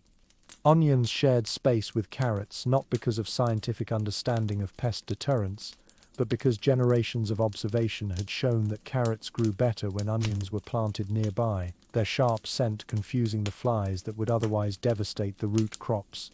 Beans climbed wooden poles while peas enriched the soil beneath them, not because anyone understood nitrogen fixation, but because experience had taught that crops planted after legumes grew taller and stronger. Nothing in these gardens was planted without purpose, nothing wasted, nothing merely decorative. Herbs served double duty as seasonings and medicines. Flowers were chosen for their ability to repel insects or attract beneficial ones. Even weeds were evaluated for their potential contributions to family health and nutrition before being eliminated from the growing space. The rhythm of the garden followed the ancient patterns of sun and moon, season and storm, drought and flood. Seeds were planted not according to calendar dates, but according to the subtle signals that experienced gardeners learned to read in soil temperature, moon phase, and weather patterns. This was farming practiced as an art rather than a science, relying on intuition sharpened by necessity rather than theories developed in comfort. Planting began in early spring when the last frost had released its grip on the earth, and the soil had warmed enough to welcome seeds without killing them. This was a time of enormous risk, for plant too early and a late freeze could destroy weeks of work and waste precious seeds that could not be easily replaced. Plant too late and the growing season might prove too short for crops to mature before autumn's killing frost returned. The women who made these decisions carried in their memories the patterns of previous years, the subtle variations in weather and soil that determined success or failure. They watched the sky for signs, tested the earth with their hands, consulted the moon's phases and their grandmother's wisdom before committing their family's survival to the ground. Seeds were precious beyond modern comprehension, for they represented not just the possibility of this year's harvest, but next year's planting as well. Every family carefully saved the best specimens from each crop, drying them properly, storing them safely, protecting them from mice and moisture, and the countless threats that could destroy a family's future in a single careless moment. The selection of seeds was itself a form of art, as experienced gardeners learned to identify the plants that produced the most food, survived the harshest conditions, resisted diseases and pests most effectively. Over generations, this careful selection gradually improved the quality of crops, creating varieties specially adapted to local conditions and family needs. Soil preparation required back-breaking labor performed with tools that would seem primitive by modern standards, but represented the height of available technology for most medieval families. Wooden spades and iron hoes, carefully maintained and treasured for their ability to break earth and eliminate weeds, were the primary weapons in the war against hunger. The earth itself had to be coaxed into fertility through the patient application of every form of organic matter the household could produce or obtain. Animal manure, kitchen scraps, human waste, rotting straw, fallen leaves, all of these contributed to the complex alchemy that transformed ordinary soil into the rich, dark earth that could support abundant plant life. Composting was not a theoretical concept, but a daily practice, as every scrap of organic matter was evaluated for its potential contribution to soil fertility. Nothing was wasted that could be returned to the earth, for the garden's productivity depended entirely on this careful recycling of nutrients from waste back into food. The compost pile behind each cottage was as carefully tended as any other part of the garden, turned and watered and monitored for the proper balance of materials that would create rich humus rather than stinking rot. This was chemistry practiced by instinct, microbiology understood through observation rather than theory, sustainability achieved through necessity rather than ideology. As spring progressed into summer, the garden became a battlefield where human determination faced off against the countless forms of natural disaster that could destroy months of careful work in hours or days. Drought could wither plants despite all human effort, while too much rain could rot seeds in the ground or wash away topsoil that had taken years to build.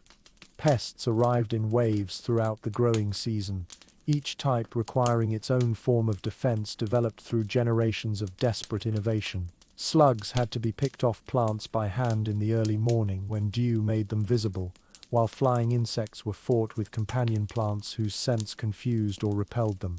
Weeds grew with the same determination as crops but with far less encouragement, threatening to choke out food plants and steal the nutrients that meant the difference between harvest and hunger. The battle against weeds was constant and exhausting, requiring daily vigilance and frequent back-breaking labor as unwanted plants were pulled, cut, and eliminated before they could establish themselves permanently. Disease could strike plants just as it struck humans, and with equally devastating results. A blight that destroyed the beans or a rot that claimed the stored grain could condemn a family to starvation as surely as any human enemy. Medieval gardeners learned to recognize the early signs of plant illness and developed treatments that ranged from the practical to the seemingly magical, always driven by the desperate need to save whatever could be saved.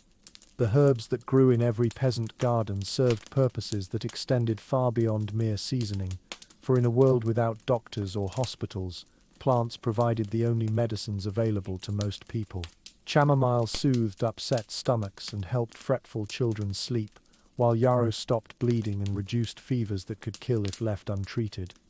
Every woman learned which plants eased childbirth, which ones fought infection, which ones could be applied to wounds to promote healing. This knowledge was literally a matter of life and death, for the nearest physician might be days away and far too expensive for peasant families to afford even if he could be reached in time. Garlic was valued not just for its flavor, but for its ability to fight coughs and infections, while onions were prescribed for everything from digestive troubles to respiratory ailments. The line between food and medicine blurred in medieval gardens where nearly every plant served multiple purposes and nothing was cultivated solely for pleasure. Even the preparation and storage of these medicinal plants required specialized knowledge, for herbs had to be gathered at the right time of day and season to maintain their potency, dried properly to prevent spoilage, and stored in ways that preserved their healing properties until they were needed. Some herbs were believed to be most powerful when gathered at dawn while dew still clung to their leaves, others when picked under the light of a full moon.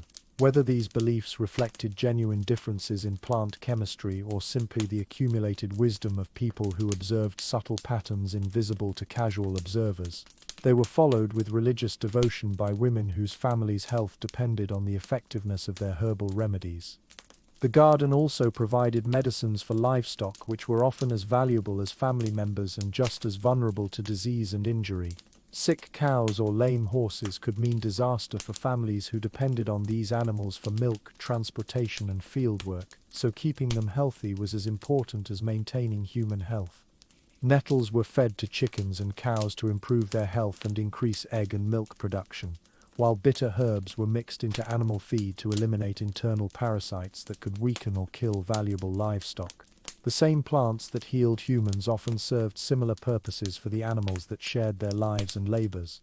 As summer reached its peak and the intense heat of midsummer tested both plants and gardeners, the daily routine of tending the garden became a ritual of survival that structured the entire day around the needs of growing things.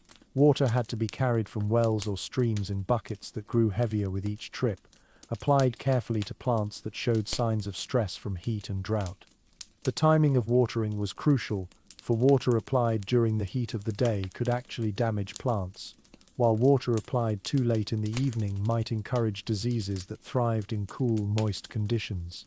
Experience taught gardeners to water in the early morning or late afternoon, when plants could make the best use of moisture without suffering additional stress. Harvesting began long before autumn, as quick-growing crops like lettuce and radishes provided fresh food during the summer months when stored supplies from the previous year were running low. These early harvests were eaten immediately, their freshness providing vital nutrients that had been absent from the winter diet of preserved foods. The art of harvesting required knowledge of exactly when each crop reached peak quality, for plants gathered too early might lack full nutritional value while those left too long might become tough, bitter, or susceptible to spoilage. Each type of plant had its own optimal harvest window, often lasting only a few days or even hours. Some crops were harvested gradually, with outer leaves or individual fruits taken while the plant continued to produce, while others were taken all at once when they reached maturity. The decision of when and how to harvest could mean the difference between abundant food and disappointing yields that left families hungry. As autumn approached and the first hints of cold began to appear in morning air, the garden's focus shifted from growth to preservation, as families worked desperately to capture and store the summer's abundance before winter's inevitable arrival. This was perhaps the most critical time of the entire growing season, when months of careful labor either resulted in security for the coming year or failure that could prove fatal. Root vegetables like carrots, turnips, and onions had to be carefully dug, cleaned, and stored in ways that would prevent spoilage while maintaining their nutritional value through the long months ahead. Cellars were prepared with proper ventilation and temperature control, achieved through techniques that relied on understanding air circulation and insulation rather than mechanical systems. Herbs destined for winter use were harvested at their peak potency and dried using methods that preserved their medicinal properties while preventing mold and decay. Different herbs required different drying techniques, some hung in bundles, others spread on screens, all carefully protected from moisture and direct sunlight that could destroy their effectiveness. Cabbages were transformed into sauerkraut through fermentation processes that not only preserved the vegetables but actually enhanced their nutritional value, providing essential vitamins during the winter months when fresh food was unavailable. This ancient biotechnology, practiced without understanding the science behind it, represented centuries of accumulated knowledge about food preservation and nutrition. Seeds for next year's planting were carefully selected from the best plants, dried to the proper moisture content, and stored in conditions that would maintain their viability until spring returned. The failure to properly save seeds could doom a family to starvation the following year, making seed storage as critical as food storage for immediate consumption. The garden's productivity was measured not in abstract quantities, but in its ability to sustain life through the coming winter. A successful garden meant the difference between adequate nutrition and malnutrition, between health and disease, between life and death for the most vulnerable members of the household. Every vegetable that reached storage, every herb that was properly dried, every seed that was successfully saved, represented a small victory in the endless war against hunger and want that defined medieval existence for most people. The garden was not a hobby or a pastime, but a vital source of security in a world that offered few guarantees of survival. The knowledge required to achieve this security was not simple or easily acquired, but represented the accumulated wisdom of countless generations of women who had faced the same challenges and developed solutions through trial, error, and careful observation. This wisdom was passed from mother to daughter, from neighbor to neighbor, from one season to the next in an unbroken chain of learning that connected each gardener to centuries of experience. Yet even the most skilled gardener remained vulnerable to forces beyond human control, for weather, disease, and natural disaster could destroy the best planned and most carefully tended garden in a single day or night. The knowledge and skill that enabled survival were necessary but not sufficient, always subject to the whims of natural forces that respected no human effort or intention. In this uncertainty lay both the terror and the nobility of medieval life, for people who lived so close to the edge of survival developed a resilience and determination that modern comfort has made largely unnecessary. They faced each growing season, knowing that failure meant genuine hardship or death, yet they planted their seeds with hope and tended their gardens with love, creating beauty and sustenance from earth and effort and the accumulated wisdom of their ancestors. The medieval peasant garden was thus both humble and magnificent, a small patch of cultivated earth that contained within its boundaries the entire cycle of life, death, and renewal that governs all existence. In its rows of vegetables and herbs, its careful composting and companion planting, its integration of food and medicine, beauty and utility, it represented humanity at its most resourceful and determined, creating abundance from scarcity through knowledge, skill, and unwavering commitment to the continuation of life. These gardens have disappeared now, replaced by industrial agriculture and global food systems that have largely eliminated the intimate relationship between people and the plants that sustain them. Yet their lessons remain relevant, for they demonstrate what human beings can accomplish when necessity demands the full application of intelligence, creativity, and determined effort to the fundamental task of survival. In understanding these vanished gardens, we better understand both our ancestors and ourselves, recognizing the deep roots of human ingenuity and the remarkable capacity of our species to adapt, survive, and even thrive in circumstances that would challenge the strongest and most determined among us. The medieval peasant garden was a testament to the power of human knowledge and the endless creativity that emerges when survival depends entirely on one's own efforts and understanding.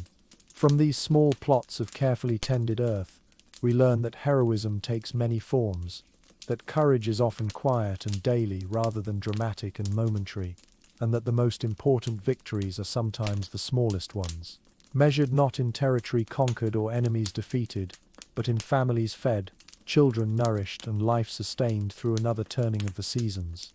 As the mists of memory carry us forward through time, we find ourselves transported from the intimate world of the medieval garden to a far grander stage, where the same human struggles for freedom and dignity that motivated the humble gardener would erupt into one of history's most dramatic rebellions. The transition spans centuries, carrying us backward from medieval Europe to ancient Rome, from the quiet heroism of daily survival to the spectacular courage of those who chose to risk everything rather than accept a life of bondage. The story that emerges from the dusty roads of ancient Italy begins not with grand gestures or noble speeches, but with a single man whose origins humble enough to mirror those of the peasants we have just encountered. Spartacus was not born to greatness, did not inherit armies or kingdoms, possessed no royal blood or divine mandate that destined him for the pages of history. Instead, he began as so many heroes do, as an ordinary person facing extraordinary circumstances, a soldier who became a deserter, a free man who became a slave, a gladiator who became the leader of the largest slave rebellion in Roman history. His transformation from anonymous warrior to legendary rebel illustrates the same fundamental truth that governed the medieval garden, that human beings possess remarkable capacity for adaptation and growth when circumstances demand the full application of their intelligence and determination. The gladiatorial school at Capua, where Spartacus found himself imprisoned, was designed to break men's spirits as systematically as it trained their bodies for combat. Here, human beings were reduced to their most basic functions, valued only for their ability to provide entertainment through violence, their lives measured not in years or accomplishments but in the brief moments of spectacle they could deliver before audiences hungry for blood and drama. Yet even in this environment of systematic dehumanization, the spark of human dignity refused to be extinguished. Spartacus and his fellow gladiators may have been treated as property, trained as weapons, reduced to objects for other people's amusement, but they retained the essential human capacity for hope, planning, and coordinated action that would soon transform them from victims into agents of their own destiny. The escape from the gladiatorial school in 73 BCE represented the same kind of desperate gamble that peasants made each spring when they planted their seeds in uncertain soil, trusting their survival to forces beyond their complete control, while doing everything within their power to influence the outcome. Armed initially with nothing more substantial than kitchen knives and cooking implements, the escaping gladiators faced odds that should have guaranteed their swift recapture and execution. Instead, they discovered that desperation combined with skill and leadership could accomplish what comfortable people might consider impossible. The very training that had been imposed upon them to make them better entertainers now served to make them formidable fighters in a context their Roman masters had never anticipated. The countryside into which they fled was populated by others who shared their circumstances, if not their particular skills, slaves and laborers and dispossessed people who had been reduced to economic units in the vast machinery of Roman expansion. The rebellion that began with 70 gladiators grew into a movement that eventually encompassed tens of thousands of people, all united by the simple but powerful desire to live as human beings rather than as property. This transformation from individual escape to mass rebellion illustrates the same principles that governed successful medieval gardens, where individual plants thrived through mutual support and shared resources, each contributing to the health and productivity of the whole. Spartacus understood intuitively that survival required not just personal courage but collective action, not just individual skill but coordinated strategy. The growth of his army from a handful of desperate men to a force capable of defeating Roman legions demonstrates the power of shared purpose to overcome seemingly insurmountable obstacles. Like seeds planted in fertile soil, the rebellion drew strength from conditions that had been designed to suppress it, finding nourishment in the very oppression that was meant to ensure its impossibility. The Roman response to this growing threat revealed the same kind of systematic thinking that characterized successful gardening, as military commanders attempted to contain and eliminate the rebellion through strategies designed to cut off its sources of supply and recruitment. Yet they consistently underestimated both the determination of the rebels and the appeal of their cause to others who chafed under Roman domination. The early victories that Spartacus achieved against Roman forces sent shock waves through the established order that went far beyond their immediate military significance. Like weeds that spring up despite all efforts to eliminate them, the rebellion demonstrated that the foundations of Roman power were not as secure as they appeared, that the vast system of slavery and exploitation upon which the empire rested contained within itself the seeds of its own destruction. Each success brought new recruits to Spartacus' cause, as word of his victories spread through the networks of communication that connected the enslaved populations throughout Italy. Like the informal knowledge sharing that enabled medieval peasants to improve their crops and techniques, news of the rebellion traveled through channels that the authorities could not easily monitor or control. The rebel army that emerged from these circumstances bore little resemblance to the disciplined legions of Rome, yet it possessed advantages that compensated for its lack of formal training and equipment. Fighting for their freedom rather than for conquest, motivated by the prospect of genuine liberation rather than mere military glory, Spartacus' followers brought to their battles an intensity of purpose that professional soldiers could rarely match.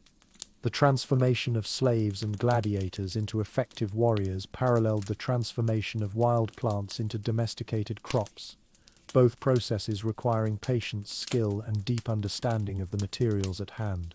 Spartacus proved himself not only a capable fighter but also a gifted teacher, able to take men who had been trained only for individual combat and forge them into coordinated units capable of defeating Rome's finest soldiers. The rebellion's military successes were matched by its social innovations, as the rebel army became a mobile community that included not just fighters but families, craftsmen, healers, and all the support personnel necessary to sustain an independent society. Like a medieval village that had picked itself up and begun wandering across the landscape, Spartacus' following represented an alternative vision of how human beings might organize themselves in the absence of traditional hierarchies and authorities. This aspect of the rebellion has often been overlooked by historians who focus primarily on its military dimensions, yet it may represent its most significant achievement. For the duration of the revolt, tens of thousands of people experienced life outside the rigid social structures that had previously defined their existence, creating new forms of cooperation and mutual support that challenged the fundamental assumptions upon which Roman society rested. The decision to march north toward the Alps reflected the same kind of practical wisdom that guided medieval gardeners in their choice of crops and planting times. Spartacus understood that his ultimate goal should be the survival of his people rather than the destruction of Rome, that freedom lay not in conquest but in escape from the system that had enslaved them. Yet like gardeners whose crops sometimes fail despite perfect planning and execution, Spartacus found his carefully laid plans disrupted by forces beyond his control. The disagreements within his own ranks, the temptations of immediate revenge over long-term security, the practical difficulties of moving tens of thousands of people across hostile territory, all combined to prevent the clean escape that might have ensured the rebellion's lasting success. The turn south that ultimately doomed the revolt represents one of history's great turning points, a moment when different choices might have led to dramatically different outcomes. Like a gardener who plants too early and loses crops to unexpected frost, Spartacus may have miscalculated the timing and direction of his movement, choosing immediate tactical advantages over strategic necessities. The final confrontation with Crassus and his legions carried the same inevitability as the approach of winter for medieval peasants, a climactic test that would determine whether months or years of preparation and struggle would result in survival or destruction. The disciplined Roman legions represented the same kind of systematic, overwhelming force that weather and disease brought to bear against medieval gardens, implacable opponents that could only be defeated through perfect preparation and favorable circumstances. Spartacus' death in battle, sword in hand and fighting to the last, embodied the same stubborn refusal to surrender that characterized successful peasants facing failed harvests or devastating storms. Even in defeat, he demonstrated that human dignity cannot be completely destroyed by external circumstances, that the spirit of resistance can survive even when the body cannot. The crucifixions that followed the rebellion's defeat served the same purpose as the destruction of failed crops, clearing the field of unwanted growth, while serving as a warning to others who might harbor similar ambitions.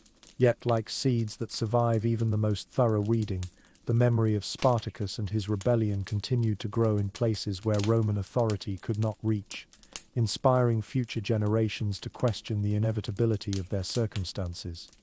The legacy of the Spartacus Rebellion extends far beyond its immediate historical context, representing a fundamental moment in the long human struggle between freedom and oppression, between individual dignity and systematic exploitation. Like the knowledge preserved and transmitted by medieval gardeners, the story of Spartacus has been passed down through generations, adapted and reinterpreted by each age according to its own understanding of liberty and justice. In the modern world, where slavery has been formally abolished but economic inequality continues to create vast disparities in human opportunity and dignity, the rebellion retains its relevance as a reminder that established systems of power are not inevitable or permanent, that ordinary people possess the capacity to challenge even the most overwhelming forms of authority when they unite around shared purposes and principles. The transformation of Spartacus from historical figure to universal symbol parallels the way that specific plants in medieval gardens served purposes that extended far beyond their immediate utility, becoming part of larger systems of meaning and value that connected individual families to broader communities and traditions. Just as successful gardens required the integration of many different plants and techniques into coherent productive systems, successful rebellions depend upon the coordination of diverse groups and interests around common goals and strategies. The failure of Spartacus's rebellion can be attributed partly to the difficulty of maintaining such coordination under the pressures of constant military action and internal disagreement. Yet the very attempt to create such coordination, to transform individual grievances into collective action, represents an achievement that transcends its immediate results. Like experimental crops that fail to thrive but provide valuable information for future planting seasons, the Spartacus Rebellion established precedents and demonstrated possibilities that would inspire later movements for human liberation.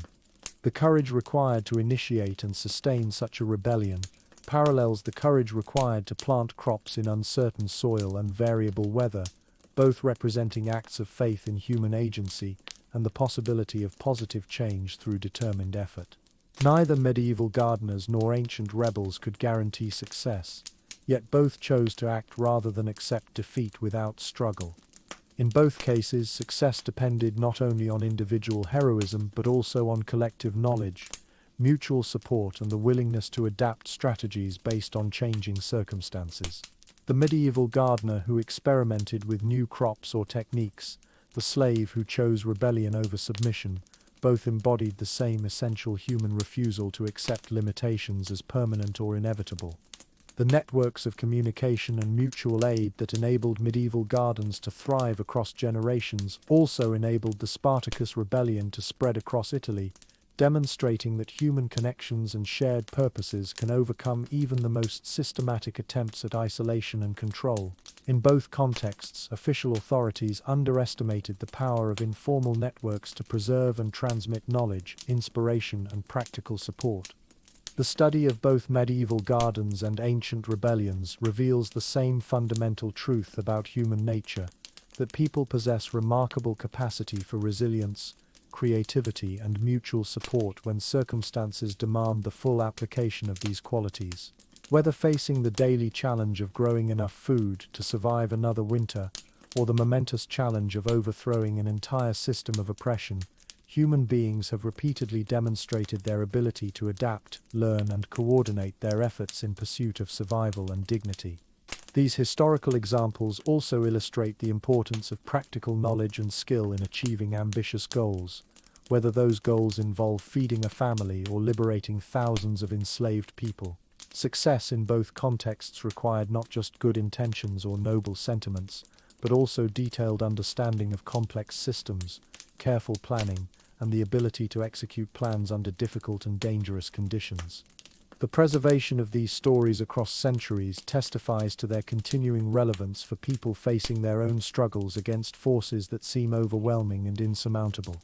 Like seeds that remain viable for generations before finding the right conditions for growth, the examples set by medieval gardeners and ancient rebels continue to provide inspiration and guidance for anyone who refuses to accept injustice or limitation as the final word on human possibility. As we follow the threads of human experience through time and across cultures, we discover that the same fundamental challenges and aspirations that motivated both the humble gardener and the rebel leader continue to shape human life in every age. The specific forms may change, the technologies may evolve, the political systems may transform, but the essential human drive toward freedom, dignity, and security remains constant. In understanding these historical examples, we better understand our own circumstances and possibilities, recognizing that we are part of the same ongoing human project that has connected individuals and communities across centuries and continents. The courage, wisdom, and determination that enabled our ancestors to survive and occasionally thrive in their challenging circumstances remain available to us as we face our own challenges and opportunities. The journey through history continues, carrying us forward to yet another time and place where human beings gathered to explore the boundaries between wisdom and pleasure, between individual expression and social responsibility, between the life of the mind and the appetites of the body. In ancient Greece, far from both the medieval gardens of Europe and the battlefields of Rome and Italy, a different kind of human gathering evolved into an institution that would influence Western culture for millennia. The Symposium represented perhaps the most sophisticated attempt in the ancient world to combine intellectual exploration with sensual pleasure, creating social occasions that were simultaneously philosophical debates, musical performances, political gatherings, and celebrations of human desire in all its complexity. These events emerged from the same fundamental human need for community and shared meaning that motivated both gardeners and rebels, but expressed that need through forms of cultural refinement that pushed the boundaries of what civilized society could accommodate.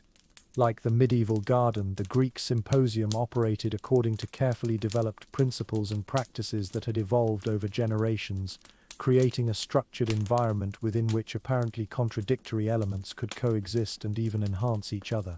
The combination of wine and philosophical discussion, music and political plotting, poetry and seduction required the same kind of delicate balance that successful gardeners maintained between different crops and growing conditions.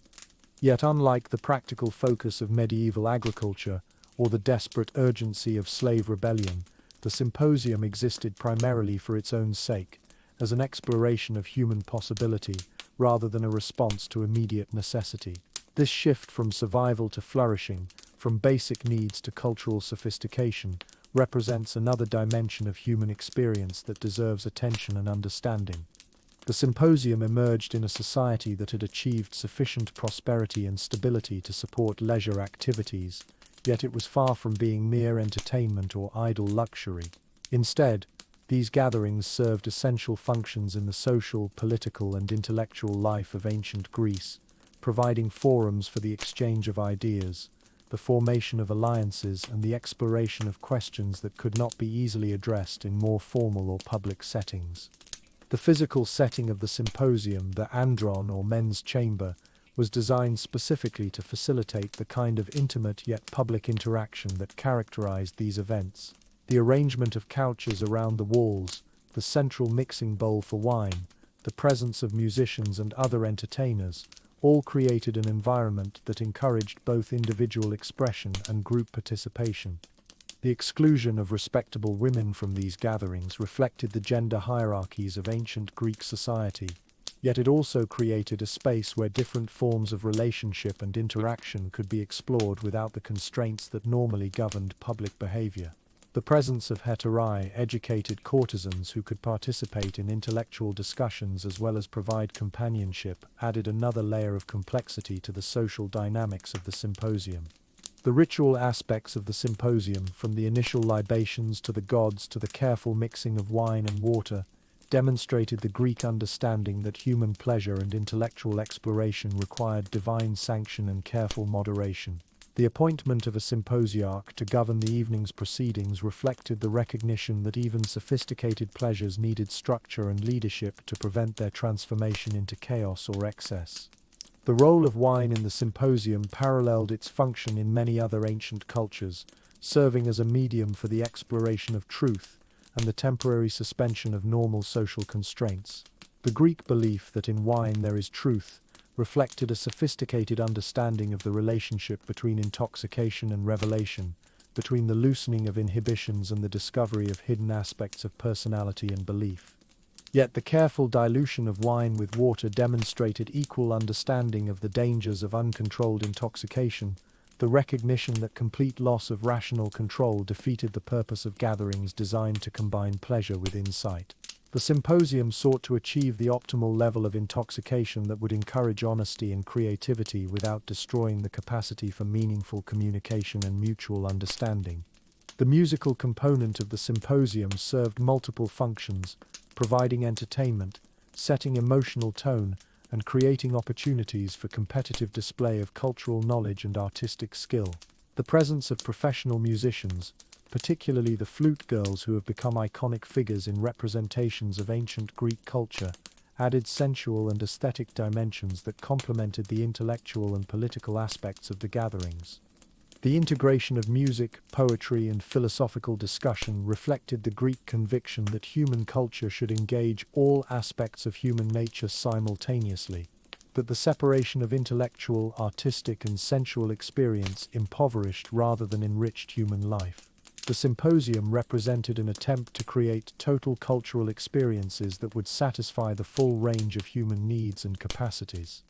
The games and contests that enlivened many symposia, from the physical challenges of kottabos to the intellectual challenges of impromptu poetry composition, demonstrated the Greek love of competition and excellence in all forms of human activity. These activities served to maintain energy and interest throughout long evenings while providing opportunities for individuals to display their particular talents and achievements.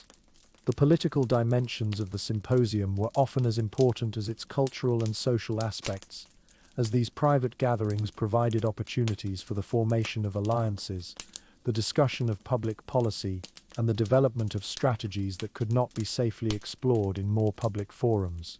The intimacy and confidentiality of the symposium made it an ideal setting for the kind of informal political activity that actually governed much of ancient Greek life. The philosophical traditions that emerged from symposium culture, particularly as preserved in the works of Plato, demonstrate the potential for sophisticated intellectual exploration that could emerge from gatherings that also included music, wine, and various forms of pleasure. The Platonic dialogues that take place in symposium settings illustrate the Greek conviction that serious thinking could be enhanced rather than hindered by beautiful surroundings and congenial company. The treatment of eros and various forms of love and desire in symposium culture reflected the Greek understanding that human sexuality and emotional attachment were legitimate subjects for intellectual exploration rather than merely private experiences to be hidden from public view. The frank discussion of different forms of love and attraction that characterized many symposia contributed to the development of sophisticated psychological and philosophical insights that would influence Western thought for centuries. The social hierarchies that governed symposium participation, while exclusive and often oppressive by modern standards, also created conditions within which certain forms of cultural innovation and intellectual exploration could flourish. The concentration of educated, wealthy, and politically powerful individuals in intimate settings facilitated the kind of intensive cultural development that might not have been possible in more democratic or egalitarian contexts. The excesses and dangers associated with symposium culture, from simple drunkenness to political conspiracy to various forms of violence and exploitation, illustrated the constant tension between cultural sophistication and human weakness that characterizes all attempts to combine pleasure with serious purpose. The Greek recognition of these dangers, reflected in their elaborate precautions and ritual structures, demonstrated sophisticated understanding of the challenges involved in maintaining civilized behavior under conditions of reduced social constraint. The legacy of symposium culture extends far beyond its immediate historical context, influencing everything from modern academic conferences to contemporary social media, from dinner party etiquette to the design of restaurants and clubs. The fundamental challenges addressed by the symposium, how to combine serious discussion with social pleasure, how to maintain civilized behavior while exploring the boundaries of acceptable conduct, how to balance individual expression with group harmony, remain relevant in any society that values both intellectual freedom and social cohesion. The decline and eventual disappearance of classical symposium culture reflected broader changes in ancient society, including the rise of Christianity with its different attitudes toward pleasure and the body, the increasing bureaucratization of political life that reduced the importance of informal networking, and the economic changes that made the kind of leisure required for elaborate symposia less widely available.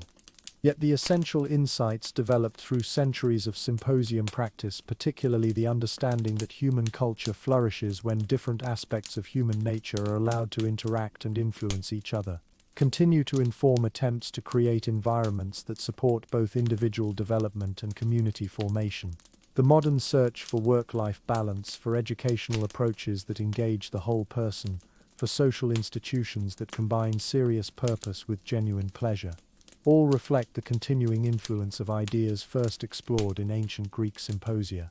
The study of symposium culture also reveals the importance of ritual and structure in creating environments where potentially dangerous or disruptive activities can be pursued safely and productively. The elaborate rules and customs that govern symposium behavior, far from being arbitrary restrictions, represented collective wisdom about how to manage the tensions between individual desire and social responsibility, between innovation and tradition, between freedom and order.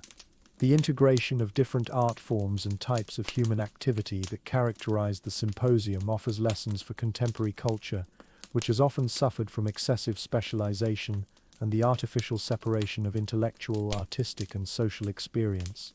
The Greek understanding that human flourishing requires the engagement of all human capacities simultaneously challenges modern tendencies to compartmentalize different aspects of life and culture.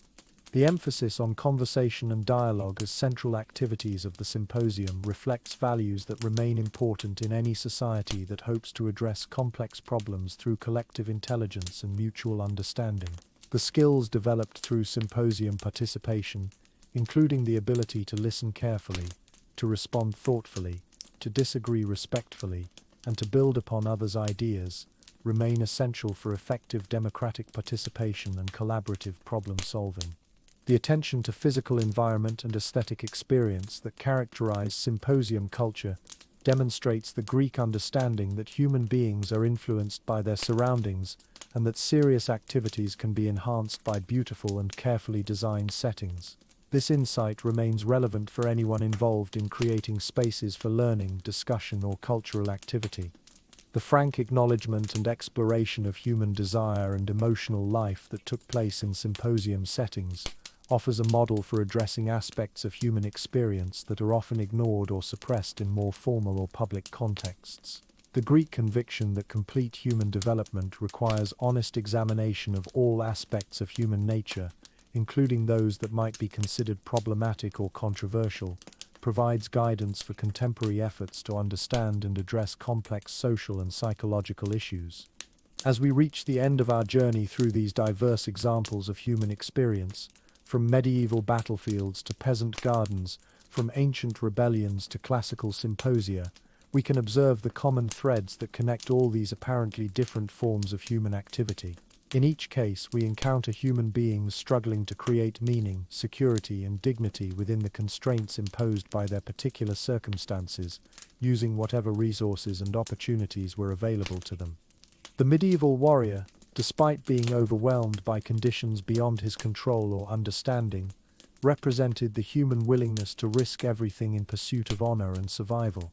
The peasant gardener, working within severely limited resources, demonstrated the power of accumulated knowledge and careful observation to create abundance from scarcity. The rebel slave, facing impossible odds, embodied the refusal to accept injustice as inevitable or permanent. The symposium participant, exploring the boundaries between pleasure and wisdom, illustrated the human drive to create culture and meaning that transcends mere survival.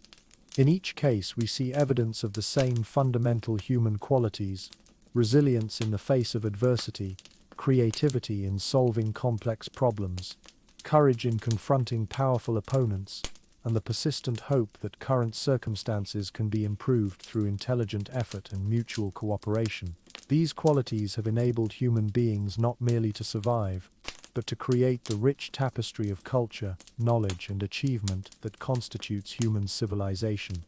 The specific forms that human struggle and achievement have taken have varied enormously across different times, places, and circumstances, yet the underlying patterns remain remarkably consistent. Whether facing the immediate threat of violent death, the slow grinding pressure of poverty and hunger, the systematic oppression of slavery, or the complex challenges of creating meaningful community, human beings have repeatedly demonstrated their capacity to adapt, learn, and grow in response to whatever challenges they encounter.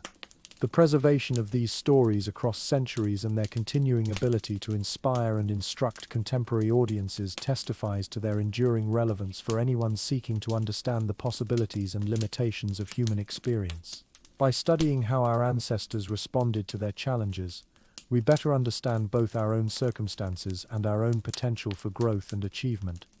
The transition from one historical example to another in our journey tonight has illustrated the continuity of human experience across different ages and cultures, demonstrating that while the specific forms of human activity may change dramatically, the fundamental aspirations and challenges remain constant.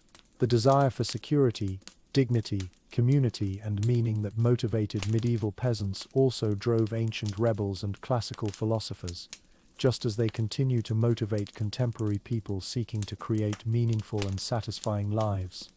Perhaps most importantly, these historical examples demonstrate that human beings have always possessed far greater capacity for adaptation, learning, and achievement than their immediate circumstances might suggest. The medieval warrior who seemed destined for defeat, the peasant who faced starvation, the slave who confronted the entire Roman Empire, the symposium participant who sought to combine wisdom with pleasure, all achieved more than their starting conditions would have predicted, through the application of intelligence, courage, and mutual support. This recognition offers hope and guidance for contemporary people facing their own challenges and uncertainties, reminding us that human history is fundamentally a story of creative response to difficult circumstances rather than passive acceptance of predetermined limitations. The same qualities that enabled our ancestors to survive and occasionally thrive in their challenging environments remain available to us as we confront our own obstacles and opportunities. The complexity and richness of these historical examples also remind us that human experience cannot be reduced to simple formulas or easy generalizations, that each individual and each situation contains unique elements that require careful attention and thoughtful response. The medieval world was not uniformly brutal. Ancient slavery was not without resistance. Classical culture was not purely refined, and none of these societies can be completely understood through single examples or brief descriptions. Yet the patterns that emerge from studying multiple examples across different contexts do reveal consistent themes and principles that can inform our understanding of human nature and social organization. The importance of practical knowledge, the power of collective action, the necessity of balancing competing demands and interests, the value of preserving and transmitting wisdom across generations all appear repeatedly in different forms throughout human history. As we prepare to return from this journey through the landscapes of memory and imagination, we carry with us not just knowledge of specific historical events, but also deeper understanding of the continuing human project of creating meaningful life within whatever circumstances we encounter. The struggles and achievements of our ancestors become part of our own story. Their wisdom becomes available for our use. Their courage becomes an inspiration for our own efforts to face whatever challenges await us. The night grows deep around us now, and the voices from the past begin to fade back into the silence from which we called them forth. But their lessons remain with us, woven into the fabric of consciousness like threads in a tapestry that connects all human experience across the boundaries of time and space. In understanding their world, we better understand our own. In honoring their struggles, we prepare for our own. In preserving their memory, we ensure that their wisdom will continue to guide and inspire future generations who will face their own unique versions of the eternal human challenges. The medieval battlefield grows quiet at last. The peasant gardens return to their seasonal cycles. The ancient rebellion fades into legend. The classical symposium concludes with the dawn. But the human spirit that animated all these activities continues its eternal journey, seeking always to create something better from whatever materials are at hand, to find dignity and meaning even in the most difficult circumstances, to preserve and transmit the accumulated wisdom of experience so that each new generation can build upon the achievements of those who came before. In this continuing story, we are all participants rather than merely observers, inheritors of ancient wisdom and creators of new possibilities, connected to our ancestors through the same fundamental aspirations and challenges that have shaped human experience since the beginning of consciousness itself. The journey continues, and we are part of it, carrying forward the torch of human dignity and creativity into whatever future awaits our efforts and dreams. And so we rest now, having traveled far through the realms of memory and imagination, enriched by our encounters with those who lived before us, inspired by their courage and wisdom, prepared to carry their legacy forward into our own lives and times. The stories end, but the human story continues, and we are privileged to be part of it, to add our own chapters to the endless book of human experience, to contribute our own efforts to the eternal human project of creating meaning, beauty, and dignity in a world that offers no guarantees except the opportunity to try. Sleep well, knowing that you are part of this great continuing story connected to all who have come before and all who will come after, part of the endless human endeavor to create something worthy and lasting from the brief time we are given to participate in the great adventure of consciousness and community that we call human life.